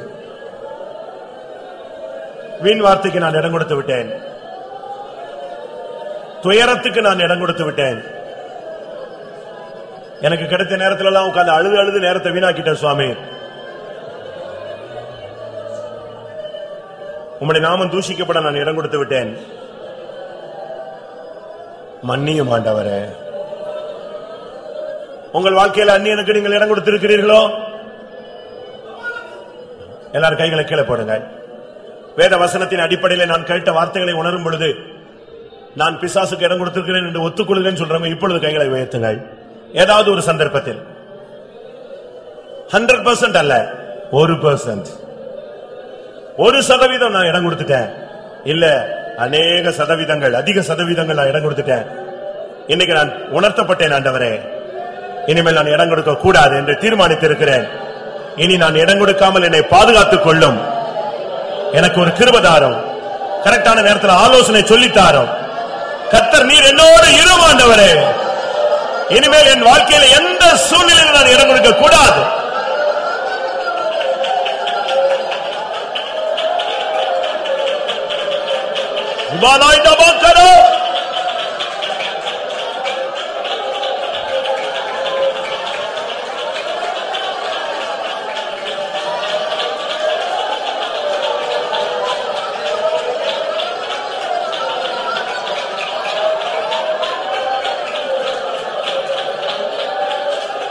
ஆம், ஆம். அநேக ஆசீர்வாதம் உன்னை விட்டு போனதுக்கு நீதான் காரணம். உன் குடும்பத்தின் குழப்பத்துக்கு நீ புருஷன் காரணம் அல்ல, மனைவி காரணம் அல்ல, நீதான் காரணம். உன் ஊழியம் பிரகாசிக்காததற்கு யாரும் காரணம் அல்ல, நீதான் காரணம். நீ இடம் கொடுத்தபடினால்தான் அந்த வல்லமை உன் பிரகாசத்தை அணைத்து போட்டது. அவன் மங்கி எறிகிற திரியை அணைக்கிறவன், அவன் நெறிந்த நாளை முறித்து போடுகிறவன். தேவனோ மங்கி எறிகிற திரிகளை அணையாதவர், நெறிந்த நாணலை முறியாதவர். உன்னில் இடம் கொடுத்த வல்லமையை கர்த்தர் அழிக்கப் போகிறார். உனக்குள் புகுந்து உன் வாழ்வை சிறையிட்ட ஆவியை அவர் கடிந்து கொள்ளட்டும்.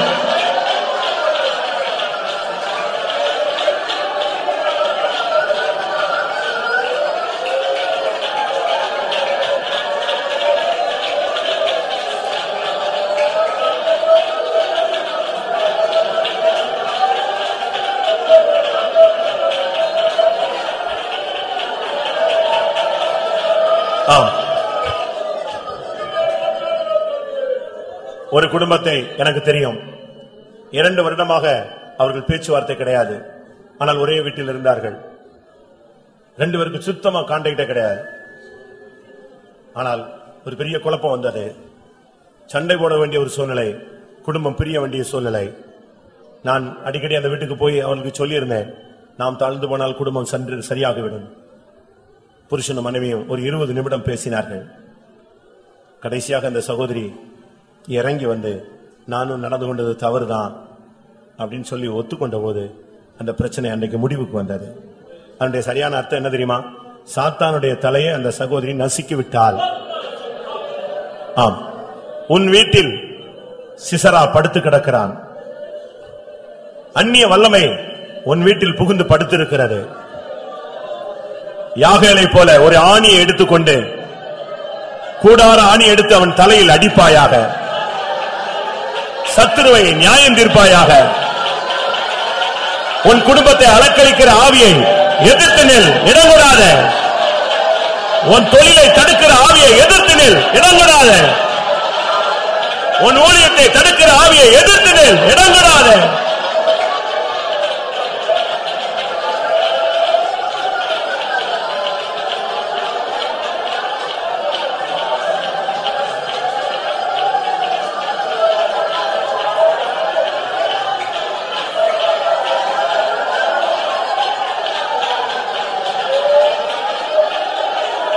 அல்லேலூயா. ஆமென். ஆம். எத்தனையோ பிசாசுக்கு நீ இடம் கொடுத்தும், எத்தனையோ வல்லமை உன் குடும்பத்தில் புகுந்து அளக்களித்தும், இதுவரை அது பல நஷ்டங்களை உண்டு பண்ணியும் உன்னை ஜெயிக்க முடியாமல் போராடி கொண்டிருக்கிறது. நீ விசுவாசிக்கிறாயா? எத்தனையோ வல்லமை உன் குடும்பத்துக்குள்ள வந்து விட்டது. ஆனா உன்னை அழிச்சிடணும், இல்லாம ஆக்கிடணும்னு போராடுறான். ஆனா இதுவரைக்கும் அது முடியல. அந்த விஷயத்துல மட்டும் அவன் தோத்து போய் கொண்டே இருக்கிறான். காரணம், கர்த்தர் உன்மேல் பிரியமாயிருக்கிறார். இன்றைக்கும் கர்த்தர் உன்னை நேசிக்கிறார். அவர் உன்னை விட்டு விலகவில்லை. அவருடைய கிருபை உன்னை விட்டு விலகவில்லை.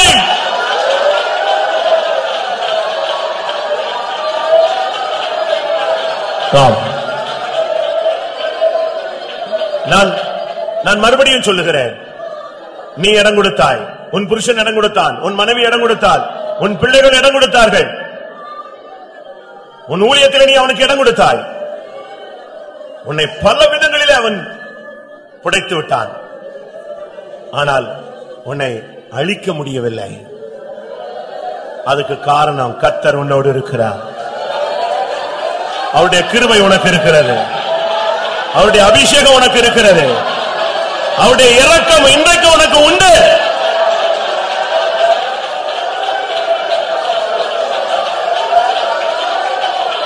இன்றைக்கு அந்த சத்துருவை கர்த்தர் நியாயம் தீர்க்கட்டும். எருசலேமை தெரிந்து கொண்ட கர்த்தர், சாத்தானே உன்னை கடிந்து கொள்வாராக.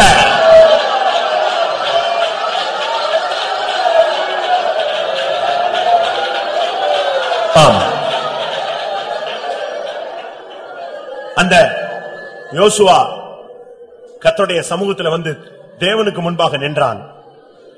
அந்த தேவ சந்நிதியிலே கூட அவனுக்கு தீங்கு செய்ய முடியாத சாத்தான் வந்து விட்டான். ஏன்? இந்த ஆராதனைக்கு கூட உன்னைக்கு பின்னணியிலே ஒரு வல்லமை வந்திருக்கலாம். ஆனால் திரும்பி போகும் பொழுது அவன் வரக்கூடாது. அவனை கர்த்தர் அழிக்க வேண்டும். இந்த கூட்டத்திலேயே உனக்கு விரோதமான வல்லமை அழிக்கப்படட்டும்.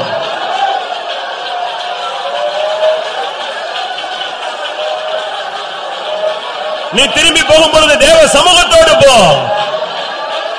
கர்த்தரோடு திரும்பி போ.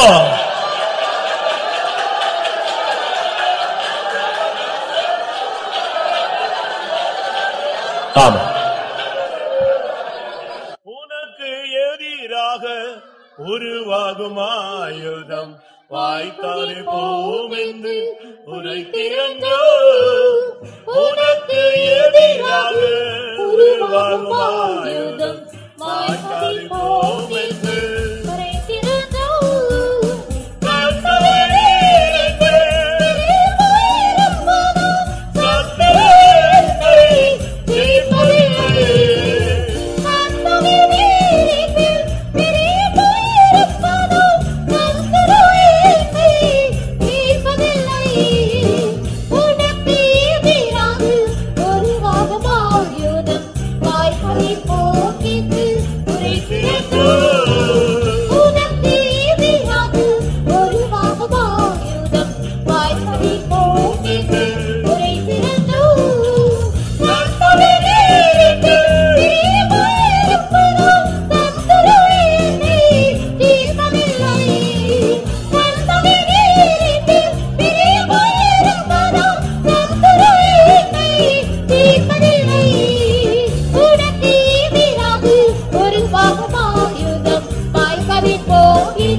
உனக்கு விரோதமாய் உருவாகும் எந்த ஆயுதமும் வாய்க்காதே போகும் என்று சொன்னவர்.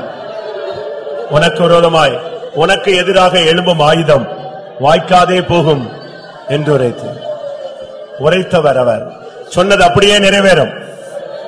கர்த்தாவே, நீர் என்மேல் பிரியமாயிருப்பதால் சத்துரு என்னை ஜெயிப்பதே இல்லை. எத்தனை பேருக்கு தைரியமா சொல்ல முடியும்? கர்த்தாவே, நீர் என்மேல் பிரியமாயிருப்பதால் சத்துரு என்னை ஜெயிப்பதே இல்லை.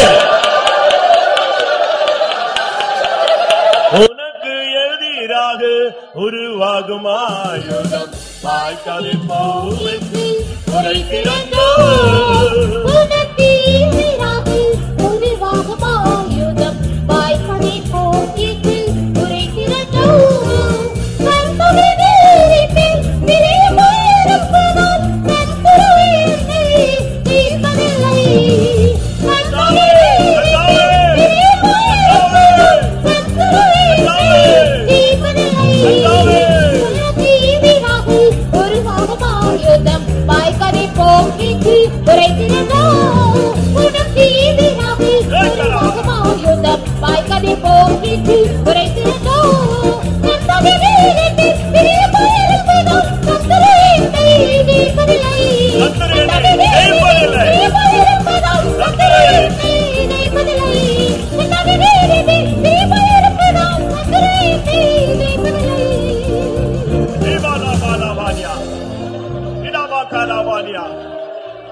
ஆமென். ஆம், ஆம். பிரியமானவர்களே, உன் குடும்பத்துக்கு விரோதமாய் உன் வாழ்க்கைக்கு விரோதமாய் போராடின ஒரு சர்ப்பத்தை ஒருவர் கையிலே பிடித்து விட்டார். உன் குடும்பத்தில் அலக்கழித்துக் கொண்டிருந்த அந்த சர்ப்பம் இப்பொழுது தேவனுடைய கையில் இருக்கிறது. ஆமென், ஹல்லேலூயா. நீ தைரியமாய் திரும்பி போகலாம். உன் வீட்டில் புகுந்திருந்த சர்ப்பம், உன் தொழிலில் புகுந்திருந்த சர்ப்பம் இதோ தேவனுடைய கரத்தில் இனிமேல் அது அவருடைய காலின் கீழ் நசுக்கப்படும். ஹல்லேலூயா. ஆமென், ஆமென், ஆமென். ஆம். நீ திரும்பி போகும் பொழுது சங்கீதக்காரனோடு சேர்ந்து இந்த வார்த்தையை சொல்லி போக வேண்டும். அவர் என்மேல் பிரியமாயிருப்பதால் சத்துரு என்னை மேற்கொள்வதில்லை. என் சத்துரு என்மேல் ஜெயம் கொள்ளாததினால் நீர் என்மேல் பிரியமாய் இருக்கிறீர் என்று நான் அறிகிறேன். எத்தனை பேருக்கு தைரியமா சொல்ல முடியும்? ஆமென், ஹல்லேலூயா. எந்த வல்லமை இனிமேல் உன்னை மேற்கொள்ளாது. ஏனென்றால் கர்த்தர் உன்மேல் பிரியமாயிருக்கிறார். உன் குடும்பத்தின் மேல் கர்த்தர் பிரியமாயிருக்கிறார். உன் பிள்ளைகள் மேல் கர்த்தர் பிரியமாயிருக்கிறார். ஆமென், ஆமென், ஆமென்.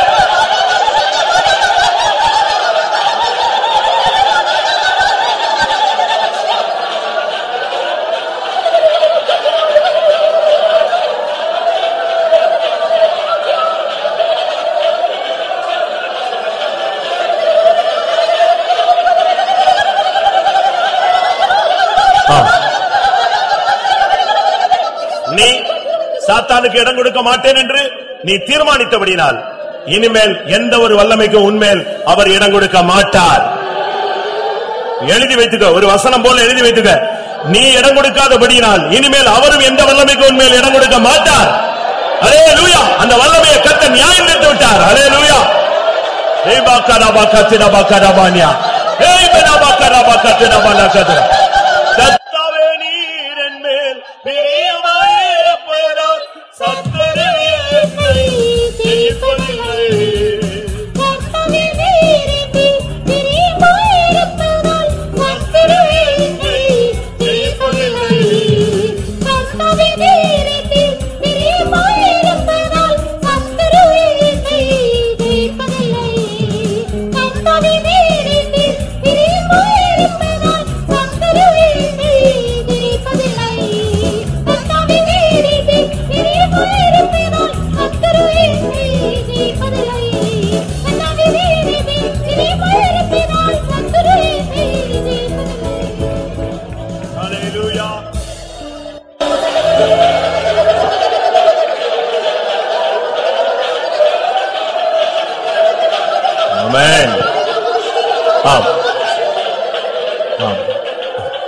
ஆம், கர்த்தருடைய வார்த்தைகளுக்காக ஸ்தோத்திரம் பண்ணுவோம்.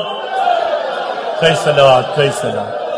எந்தெந்த சூழ்நிலைகளில் நாம் நம்முடைய வாழ்க்கையில், நம்முடைய ஊழியங்களில், நம்முடைய வாழ்க்கையின் பிற பகுதிகளில் சத்துருவுக்கு இடம் கொடுத்து விடுகிறோம் என்பதை கர்த்தர் நமக்கு விலக்கி கொடுத்தபடினால ஸ்தோத்திரம் பண்ணுவோம்.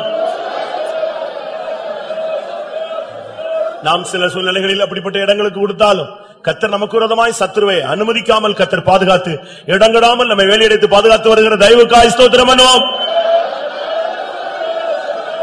Praise the Lord, praise the Lord, praise the Lord, praise the Lord. இடம் கொடுத்ததினால் உள்ள எவ்வளவு நஷ்டங்கள் என்பதை வழங்கிக் கொள்ள உதவி செய்தபடினால ஸ்தோத்திரம் பண்ணுவோம். இனிமேல் எந்த சூழ்நிலையிலும் சத்துருவுக்கு இடம் கொடாமல் ஜீவியத்தை பாதுகாத்துக் கொண்டு பரிசுத்தமாய் வாழ்ந்து அவர் வரும்பொழுது அவரை சந்திக்க உதவி செய்ய முடியாது ஸ்தோத்திரம் பண்ணுவோம். பிதா குமாரன் பரிசுத்த ஆவியானவருக்காய் ஸ்தோத்திரம் பண்ணுவோம். எல்லா மகிமையும் அவருக்கே செலுத்தி ஸ்தோத்திரம் பண்ணுவோம்.